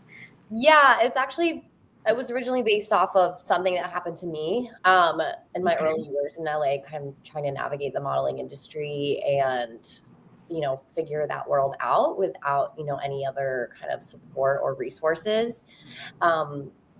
My boyfriend, who also wrote and helped produce this film, when we had started to get closer and closer, I kind of told him a little bit about what I went through, and he suggested that we make a film about it. So this was our first film. It's about 12 minutes long. It's really kind of it's just like the tip of the iceberg of kind of the underbelly of what can happen and what does happen in the modeling industry. So yeah. Would you say this is a true narrative piece, or is it more in a documentary style format? It is a true narrative piece. I'm in it. I am leading it, as it is based off of me. I don't use my name. So I do have I do play someone. But it is a true narrative piece. It ended up kind of becoming a proof of concept for a feature that we have. Well, we're on like the third or fourth version now of this script, but almost completed with the script for that. It starts out, I'll give you kind of the log line. An aspiring model is forced to choose between her morality and the promise of success. She is an aspiring fashion model who feels as though her window of getting into the industry is quickly closing. And she doesn't feel good about her body. She's developed potentially an eating disorder, spends hours on end in bed scrolling social media, taking on other models' successes. And this nightly ritual combined with running into her old modeling friend Alex, who brags about doing bigger shoots and being so busy all the time, only further degrades Vera's confidence. Before she reaches a breaking point, she has an agent that she works with, and he encourages her to do not so much like a modeling job that you would think, a typical modeling job, but she ends up getting hired to go to a party and essentially be there as eye candy. And that's kind of where it ends. You don't really know what happens when they go inside of the party. We did leave it ambiguous to give the audience something to kind of think about. But there is really this whole world where models do get hired, so to speak, into these things called image trips, where they literally are eye candy and put into sensitive situations. It's become an industry where young women are being groomed and are forced to engage with, sexual misconduct, mental abuse, and even sex trafficking. So that's kind of where this short is opening up the discussion to explore all of this further in the industry. And kind of that's going to be what our feature highlights as well, going a little bit deeper into that. Oh, I love that. And thank you for sharing that with us, because I'm always curious kind of what is the emotional anchor for someone to tell a story. And I think this is an important story to tell. And I think that there is a lot that people don't understand. Surely I didn't understand about the modeling industry, but as a woman walking through the world, incredibly relatable. And so I'm excited to talk a lot about your work too, and I'm curious, like, what it feels like to get your work to this festival, where Femme it highlights the best and the brightest female writers and actors and producers. And what does it feel like to be a part of this legacy, and what impact is that having on you as an artist? I was really happy that we got into a really female focused festival as well. It was really important for us to have a female director, as well as have a strong female team from crew, actresses, everyone involved. That was really important to me, to have a very female heavy.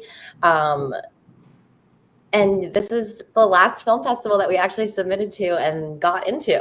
So it was such a great surprise for us. Was the last one or the first one festival to get? It was like, out of all the festivals we submitted to for like this year, we had only gotten into one other one, which was LA Shorts. And then you guys this was the last one that we were kind of like waiting to find out about. And then we got accepted, and this one was really important to me because of the female focus. So it was just like a great surprise, to wake up to that email. But I'm really excited to actually go to the festival and meet some other people and really do some networking here with other female filmmakers and talent. So I think you're going to meet some pretty cool people, just even on this platform. It's just this whole like co-creation, collaborating with other women it's such a supportive community. And I think that we're all ultimately trying to elevate each other's voices. So I think it's going to be a cool experience once you get your feet on that red carpet. Yeah, I'm really excited too, because even though I did act in it, and I do act, I obviously also helped produce this, and that was something I really enjoyed. I enjoyed it a lot more than I thought I was going to enjoy, doing all the work on the back end. So that is, so I did start a production company, just to have kind of an LLC there, and I am working on a couple things right now, but that's definitely something I would like to explore further and, learn more about how to, break into producing and working with other, female filmmakers. Yeah, for- you're in a great community to get a lot of that answered. I want to make sure, do we, before I segue to the next question, do we have a clip of your film? No, we didn't do it. We don't have a trailer. Yeah. No worries. Well, I want to make sure that you don't have to come to the festival. Yeah, exactly. That was my next question, is that we want to make sure we get butts in the seats for you, so that we can support you. So if you'll let us know when this is screening at La Femme, and then also how can we continue to follow you, support your work beyond the festival? What's upcoming next after this? It will be, so we're showing on Sunday at noon during one of the short blocks. So that's where you can come see it. What's next? You can follow me on Instagram. I haven't really posted. I mean, I've posted stuff about, Model, the short we're doing. I should think about kind of making an Instagram for additional work coming up. I'm working on a website right now for the production company. I'm working on a documentary as well as our feature, which we're going to title Eye Candy, which is based off of Model. So, yeah. I love that. It's a good eye candy. It's catchy. I think that'll resonate for you. Yeah. Cindy, thank you so much for joining us today. Welcome to La Femme family. You deserve to be here. We're excited to see your film. Thank you so much. I appreciate it. Thanks for having me. And thanks for navigating these technical glitches. Well, yeah. Let me give you a copy of this later. That'll all be edited out. Okay. Thanks, love. All right. Bye. Bye, love.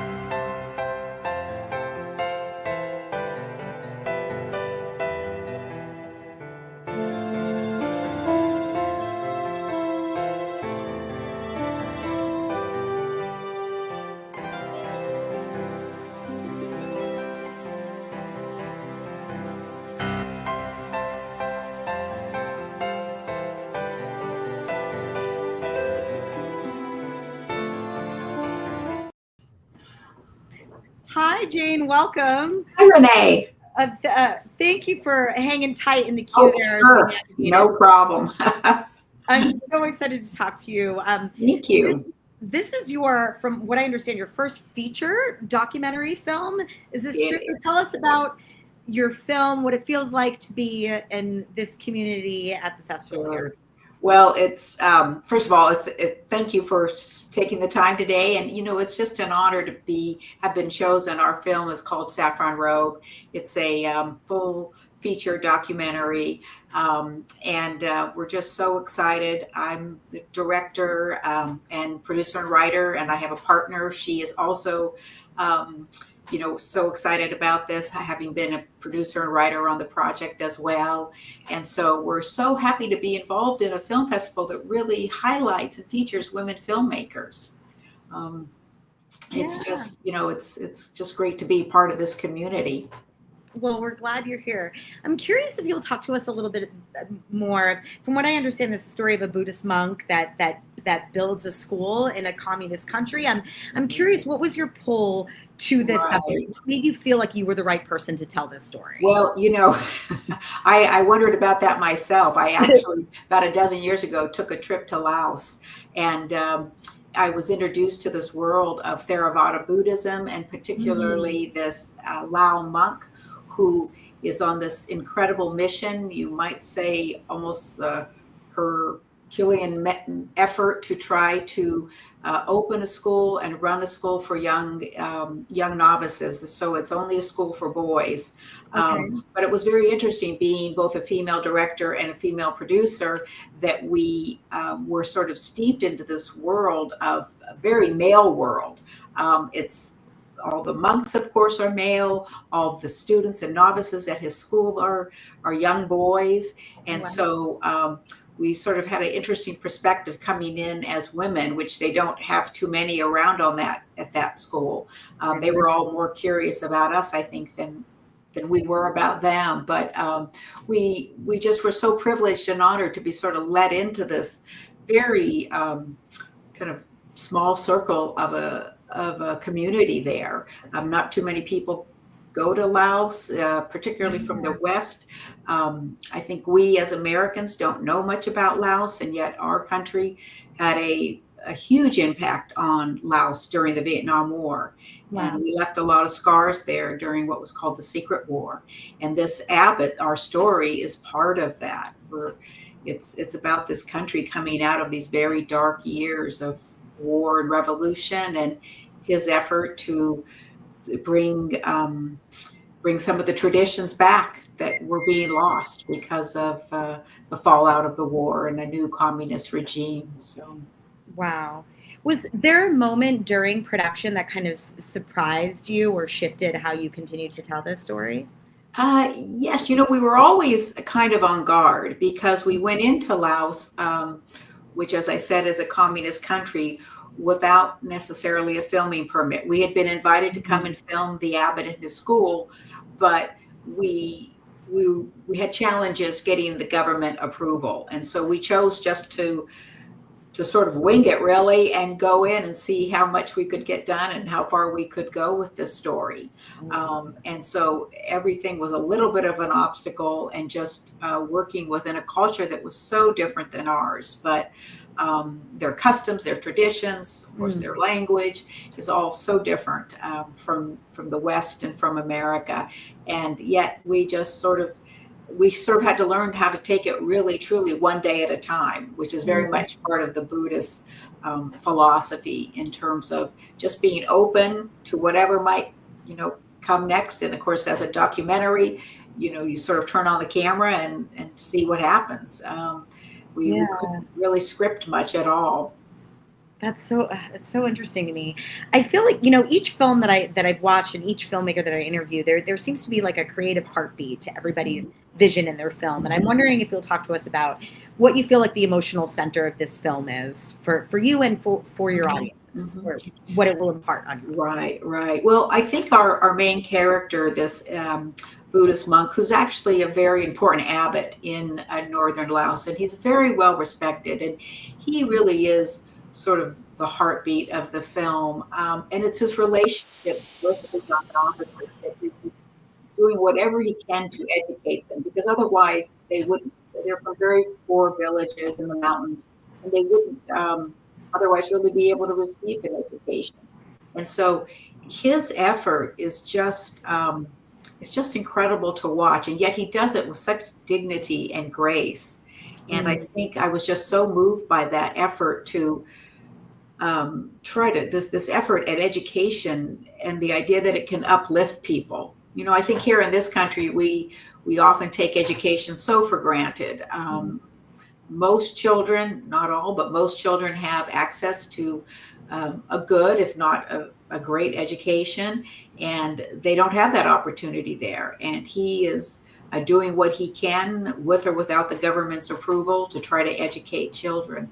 I think he doesn't expect so much to ordain these young children as monks later. Most of them, in fact, will leave the temple life, the monastic life. But I think there's this idea that through education, he can uplift his people, and the more they're educated, the more they can perhaps think for themselves and see what happens to the future of their country. It really is a story about hope, hope for a country that's been in dark years for a long time. Oh, well, I'm so excited to see it. I haven't had the opportunity to see a lot of the feature films, as I've had so many filmmakers to interview, but I am going to see it at the festival, and I want to make sure I hope so. See it at the festival. So if you'll let us know when it is screening at La Femme, and then also we have a clip, so I want to make sure we get to that clip, and just a little bit about how we can follow you and continue to support. Great. Sure. Yes, Saffron Road plays at La Femme International Film Festival, and we screen Friday, October 17th at 2 p.m. And we have a great website at saffronfilm.com, as well as Instagram, saffronroadfilm.com. And you can follow us along our journey that we're taking through La Femme and other festivals. It's been really exciting. I'm excited to see it. Thank you, Jane, for joining us. Thank you, Renee. You got it. And audience, let's stay on board here. Don't take a pee break yet. Let's join me and seeing watch the trailer. It's great. Yes, exactly. I know we're rolling up right at the end of the hour, but I want to make sure that people okay. Sounds good. Thank you very much. You got it. Appreciate it. Bye-bye. Saffron Road.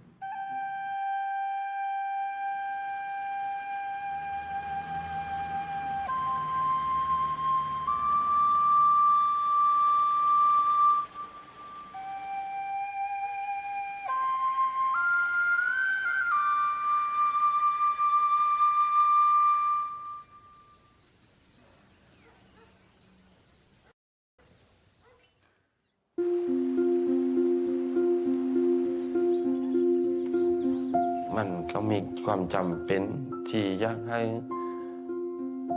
ไอ้จวนน้อยให้ลูกศิษย์ลูกหาเห็นหูเพื่อสืบทอด ถ้าจุฬาลีเพิ่นจะส่งเสริมเรื่องการศึกษาเนาะดีเป็นส่งเสริมบ่มีปึ้มบ่มีนั่นเพิ่นได้มีกระดาษถ้าเดียมาเขียนหนังสือก็บ่มีไปลบเห็นหนังสือพิมพ์ตกเก็บมาอ่านไปเทนโตโซโตนะผมเว้าฟัง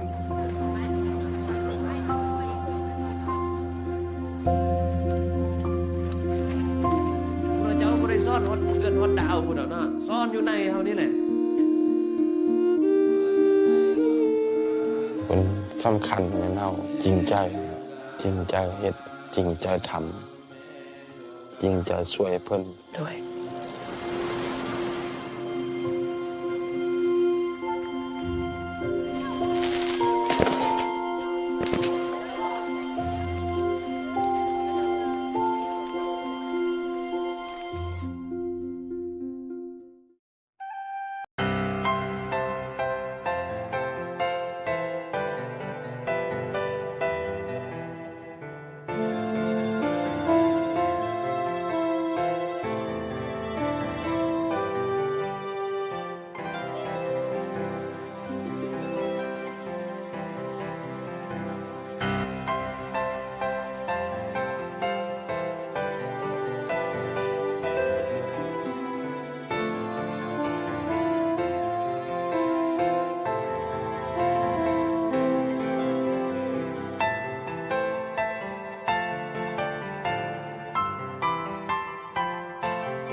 Hi, Janine. Hi, Renee.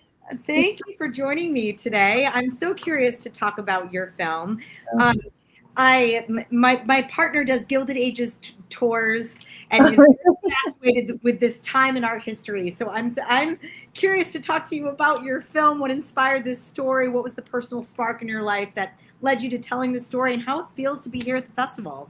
Oh, well, I'm really thrilled to be here. Thanks ever so much for the time. I really appreciate it. I came across, well, I suppose I should explain with the story. It's basically the meltdown in the relationship between two of the biggest industrialists of the Gilded Age, so Andrew Carnegie and Henry Frick. And it simply went from a relationship that was a good idea for their business to something that became so toxic that it scarred their lives and their legacies, I guess, forever. So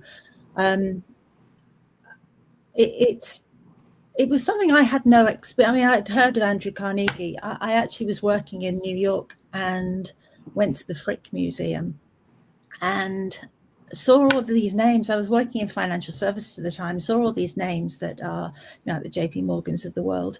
And I kind of did okay, so all these people are linked. And then there's reference to Homestead and the battle there. And that was something that I hadn't come across. And I came home and started doing some searches, fascinated by the whole thing. And I was really surprised to see that the fact that it was the biggest industrial dispute in American history and linked to all of these big names, that it had never been turned into a film.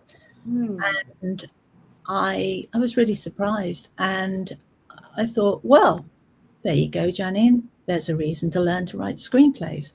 So I did. So I've spent quite a long time researching the whole story and learning how to write a screenplay.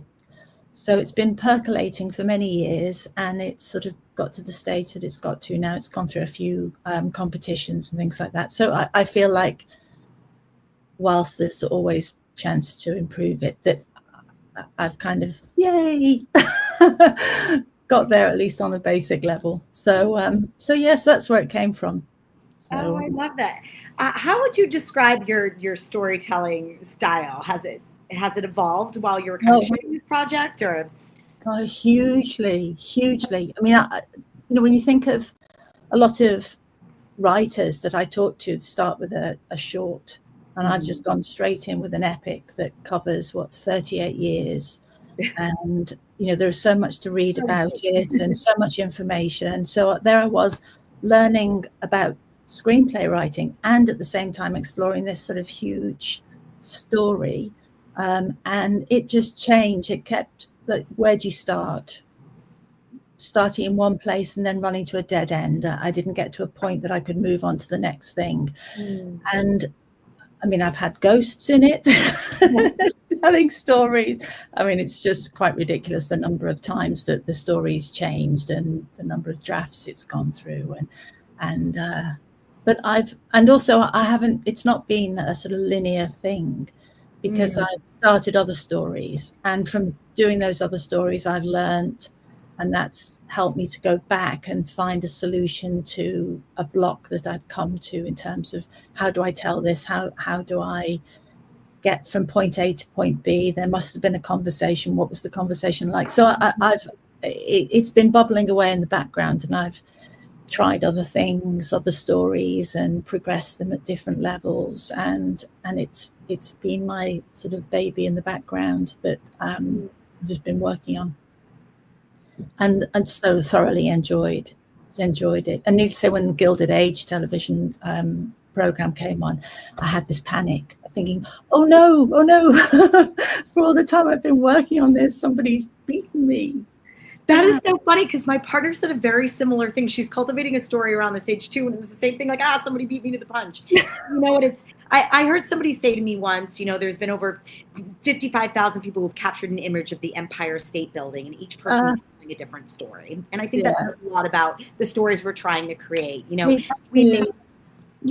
I think I'm excited to support your work. I'm wondering if was there a moment during production, as you talk about this, it being your baby in the background, and that, was there a moment in production where kind of everything clicked into place and you knew you were telling the right story? Yeah, I think there comes a point. I couldn't put a finger on the time at the point, but I think instinctively I thought, yeah, that's it. I've linked all the stages. It all makes sense as to how the next thing happened, how it was motivated by the thing that happened before, and so on.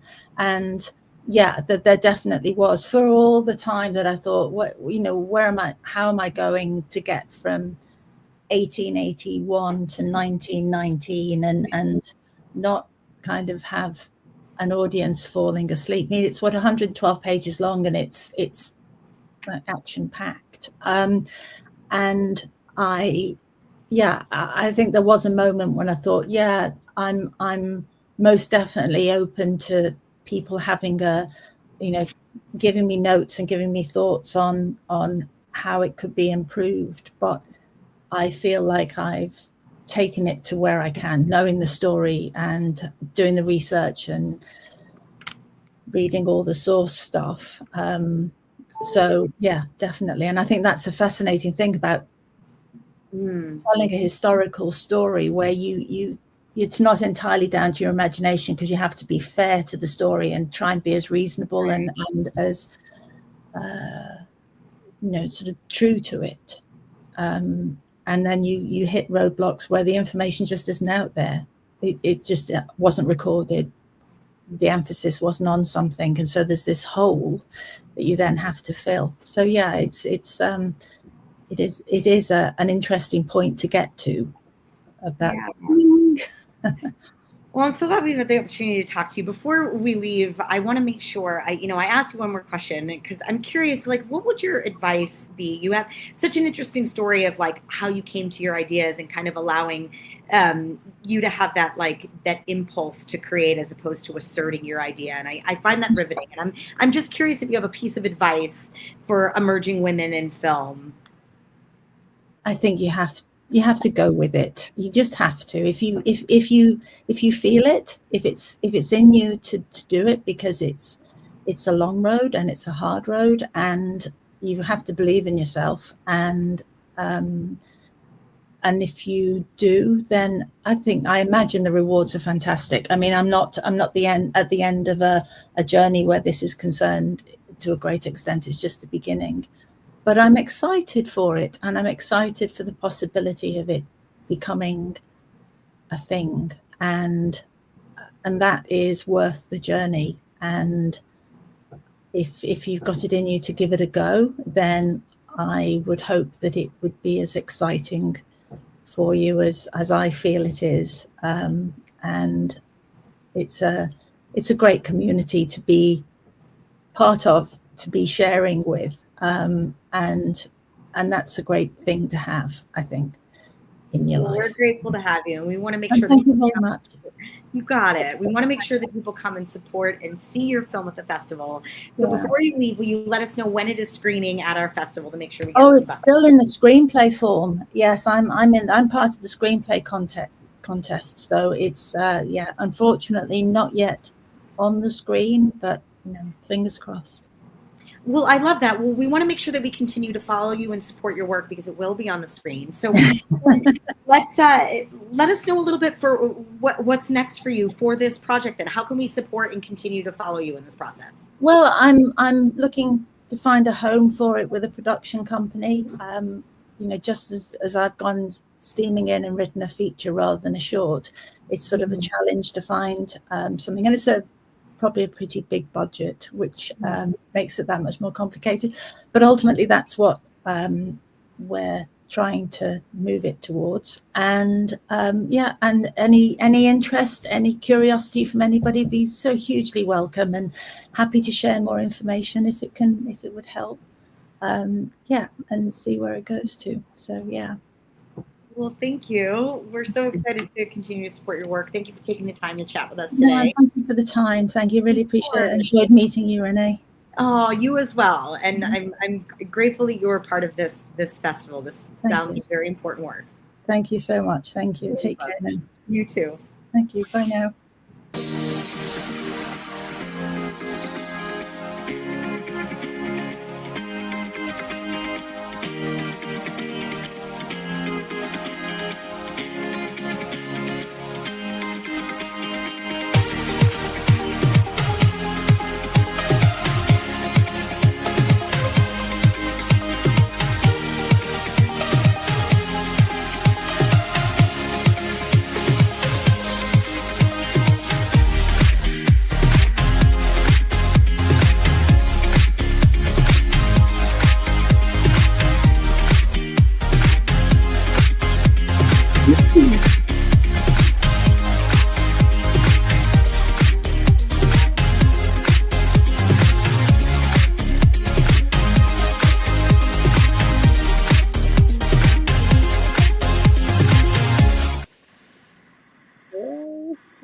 Hi. Hi, Victor. Well, Hi. How are you guys? I'm grateful that you guys are here. I'm excited to talk about 1,000 questions. I have 1,000 questions for you. You won't be able to answer them all, but you will be able to tell us about the one miracle, which is this film. Do you see how I did that? I don't know. Just ignore me. I'm curious to hear about your film, how it feels to be in La Femme Film Festival. Tell us a little bit about what inspired the story. What was the personal spark to get this story out there? Well, Victor, you want to start? Or I can start. I mean, it's your story, so. But Okay, hi, it's my first of story. all, hi from Austria. It's great to be here. Oh, I was just in Austria last week. I love Austria. Really? Where have you been? I was in Vienna. I went to Linz. I went to Ibs. Ibs. Okay. Am I pronouncing that right? YBBS? Yes. Lips. Yeah. Yeah, you're good. Yeah. Dernstein. I took a riverboat cruise along the Danube and spent many Oh days my in God! Austria. Last week, so you must still Last have week. a jet lag. Yes, I still feel like I'm on your time zone, but it was a magical journey. I'm grateful to be talking to us Austrians. I mean, it was gosh, what a beautiful experience. But enough about me. I think this is a perfect segue to a conversation about your work. Well, absolutely. Our film is a woman's life from childhood to old age. When she's a little girl, our Eve, she starts a dream. She always wants to be invisible, so that she doesn't have to devote her energy to the service of others, and can do whatever she likes to do. And when she's a young woman, she wants to be seen because she wants to explore life and love and everything. And the narrator is an old woman, and she finds out that she is invisible now, that she's old, and then she realizes she can do everything she wants to do. And Victor and I, we wanted to do a funny one, a funny film, not a depressive one about getting invisible in old age. So, yeah, that's the story in short. I love that. If I may just pipe in one quick second here, because I happen to also be a stand-up comedian. I literally just wrote a joke about this, about like when I was a little girl, like my superpower always wanting to be being invisible. You know, we always want like many women want to be invisible. Right. And then I turned 45 and I was like, oh, my dream came true. I'm invisible. Yes. Who knew? That's exactly That was all my I had to do. experience. Exactly my experience. And then I thought, if it is so, then let's do whatever we want. And yeah. And I that's love that. I love that. Victor, how does it feel to be part of this production? And what is your role? Let's know a little bit about your involvement in this film. We came to know because we have been working in a jury together, and I pitched Victor the story and asked him, do you want to produce it? And he said yes, and now it's his turn. Yeah, it's been a journey. It's been a journey. It's been a long journey. We started like the first idea. I think it was 2019. We were together in a jury in a short film festival in Austria, and we were sitting there watching beautiful short films for a few days, and ultimately, at some point, Esther to my right said, "I want to do a film like those movies. It's so great. Not always work for TV, but tell a meaningful story at some point." And on the other side, to me, Helmfried, our DP, was sitting there, and he was like, "Esther, if you're going to make a movie here, I'm going to film." And then they were both looking at me and said, "Well, you have to produce it." So that's basically how it started. Having three daughters of my own, I felt it's an important story to tell, and also some of the experiences I made over in the US when we were there with another short film years ago. I really could see with movements like Women in Film, your festival, even in other places, it's even a bigger topic in other countries than it might be in Austria. So I felt it's, as I said, it's a really important story to tell, and it's a different way to tell a story in this like segmented way, following Eva through the years, from a small kid to an old woman. I love that. How would you describe your storytelling style? Did it evolve during the course of creating this project? Well, we thought we must shoot this movie on the nicest places in Austria. So you remember the film Sound of Music? Yes. With Julie Andrews, we shot in these places, and Corona helped us during the lockdowns. We got permission to shoot in the Mirabell Garden in Salzburg, and in the oldest coffee house there, and the style is it's a little bit like Amélie, the film from Jean-Pierre Jeunet with Audrey Tautou in the main role. we wanted to make a little fairy tale that is really, really good looking with pictures and not with dialogues. So you don't hear any dialogue in the film. It's voices of parents and partners and lovers come from the off to Eva. And so it's like the film looks like a fairy tale and is a fun one, and it hides its political things because we are in the Cold War back, and we have a worldwide rollback on women's rights and no respect for age, and we have a gender gap and no equal pay, and that's all packed in this little fairy tale. So, and it's still funny, I hope. Yeah, it sounds like an amazing story. I'm wondering if either one of you will speak on like what is your hope to audiences take away from your film, especially in the context of women's voices in cinema. I'm curious the impact you hope to have with this film.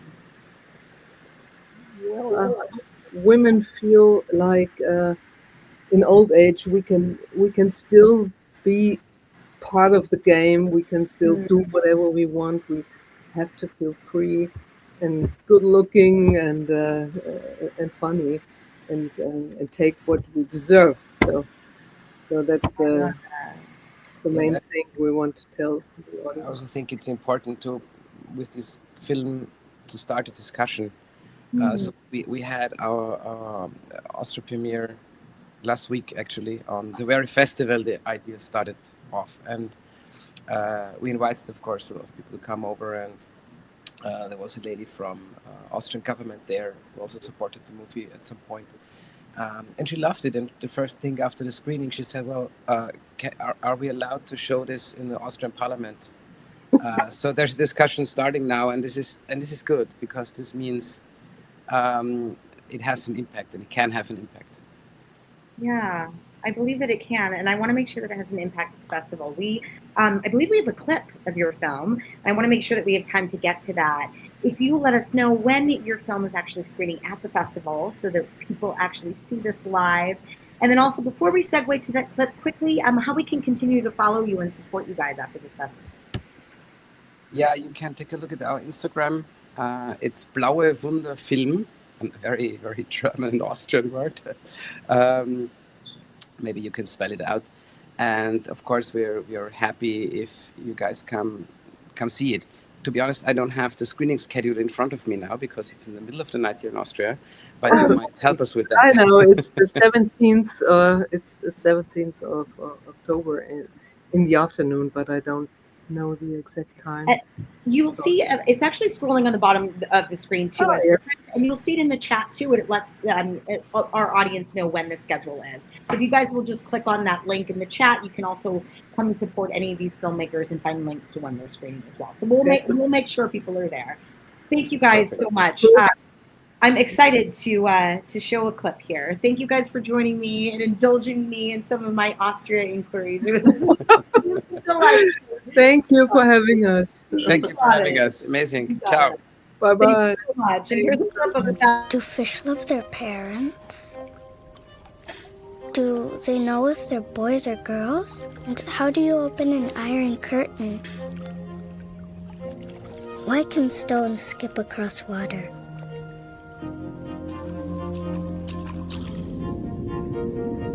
Why do bolts come from the blue?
I'm so glad you were able to join us.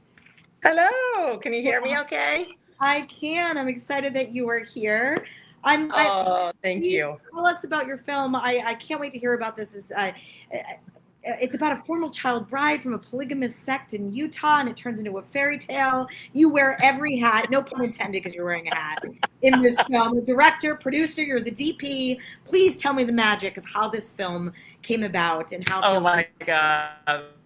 Well, I wear a lot of hats, but I have a huge team, and all the key creatives are female, and we're so excited to bring it to LA at the Femme Film Festival. But the film is basically about a woman that I met. She's in her 70s, and a long time ago, she got herself caught up in a polygamous sect in southern Utah. And I did a film about her niece that was in the Sundance Film Festival, and I just had to do more. And what I love about this woman, her name is Coralie Witt. She's a beautiful artist, and she works through her trauma by, creating a world that she takes control of. And it's so visual, and there's wonderful animation in it, and it took 12 years to make, and we're bringing it to LA. Aw, I'm so excited. That leads me to my next question, because I feel like there's always a pull to purpose in telling a story, and there seems to be like an emotional anchor in all of our stories. It seems to be that Coralie Witt is the emotional anchor to this story. What was your emotional anchor to giving her story a voice? That's such a great question, because I do not come from a religious background. The plural wives and the polygamists in southern Utah were always a curiosity for me. But what the thing was that I could really tap into was Cora's creative resilience, the creativity that she keeps believing in herself. It took me 12 years to make this film. I had to dig deep and believe in myself. In fact, Cora helped me with it. It was a collaboration. It's incredible. So it's about believing in yourself, and the magic that comes from following that thing that delights you, like painting or writing, that type of thing. Or doing a podcast and broadcasting like you are. We got to show up every day and do it. Yeah, definitely. And I think we cultivate our stories in such different ways. I love that you're parallel to creating Snowland as this fantasy land. In fact, as a creator myself, I have a one-woman show where I went through my journey through foster care, and I simulate the story of it happening on a large Sorry board, the game Sorry, because you go back to start and you get a new home. And so there's this fantasy sort of sequence of floating on this Sorry board. And I had an impetus to create this non-linear story that seems to parallel your instinct as well as a storyteller. And so I'm just wondering if you talk a little bit about that voice as a storyteller, how it evolved during the course of creating this project. It's about like kind of getting through pain. At the time, I finished a short, made it into Sundance, and then was really just trying to figure out, what am I going to do next? I had a couple tries and a couple misses, and I was just like, our family dog passed away. My son went to college. We were empty nesters. My dad passed away, and these are things that pale compared to what Coralie went through in abusive family, abusive husband, and a religion. But we all are similar in that we experience pain, and it's being able to find the light through the darkness. That was my journey, it's Cora's journey, and I hope it's something that an audience can find as inspiration when they watch the film for their own lives. Yeah, I love that. I'm curious if you would talk about being in La Femme Film Festival, where this, our mission is to amplify female voices. How does it feel? Like, what is your experience as a female filmmaker? How did that change how you approached this film and how it feels to be a part of this community? Yeah, totally.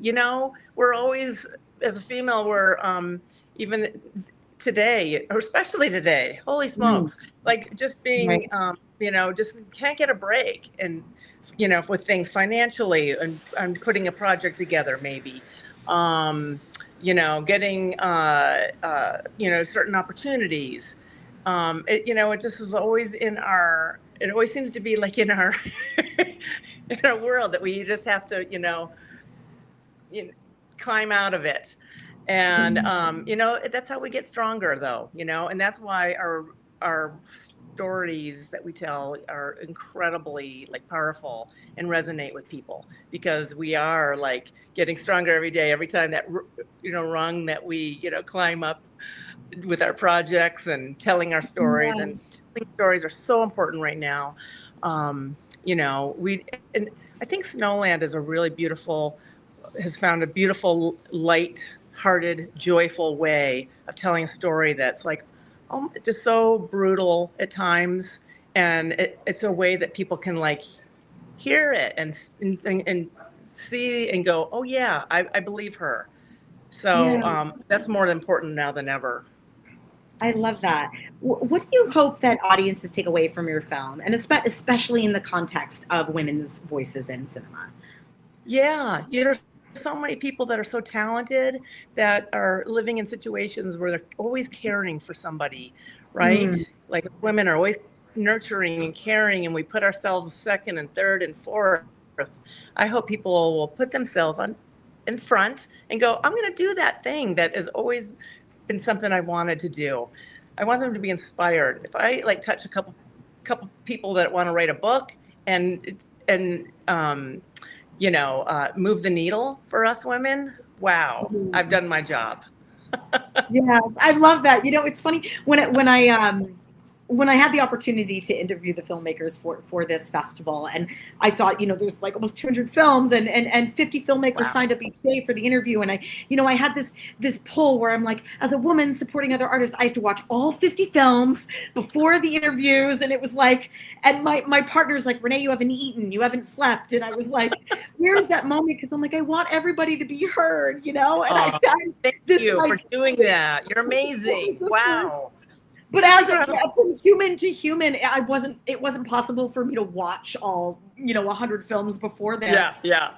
But I think as a female, it's like I feel that guilt because I'm like, there's just not literally enough hours in my day to physically.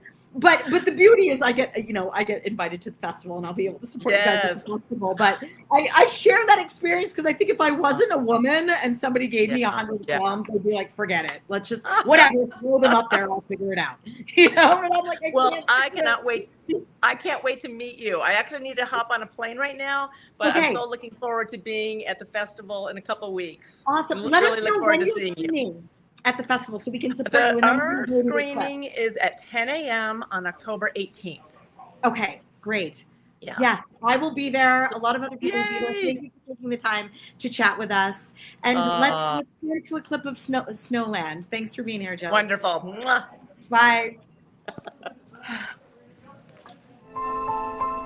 When you get so poor, you're thinking, what could I create that will be the ticket to get me a house and things that I need for my kids? I haven't been here for 40 years. I forgot how pretty that was. Look at that. Isn't that beautiful? Look at the sky. That is just gorgeous. Yes, stare at me. Go ahead and stare, buddy. You're gonna get your tail bitten because I'm a Scorpio. I'll bite your ass. Any outsiders must be punished. Get out of our town.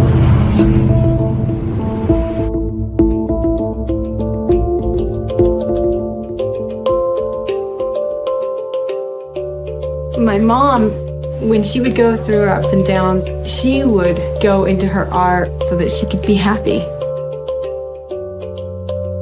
I was married in a controlled environment, so when I created Snowland, I had freedom to go past that and visualize this whole beautiful world.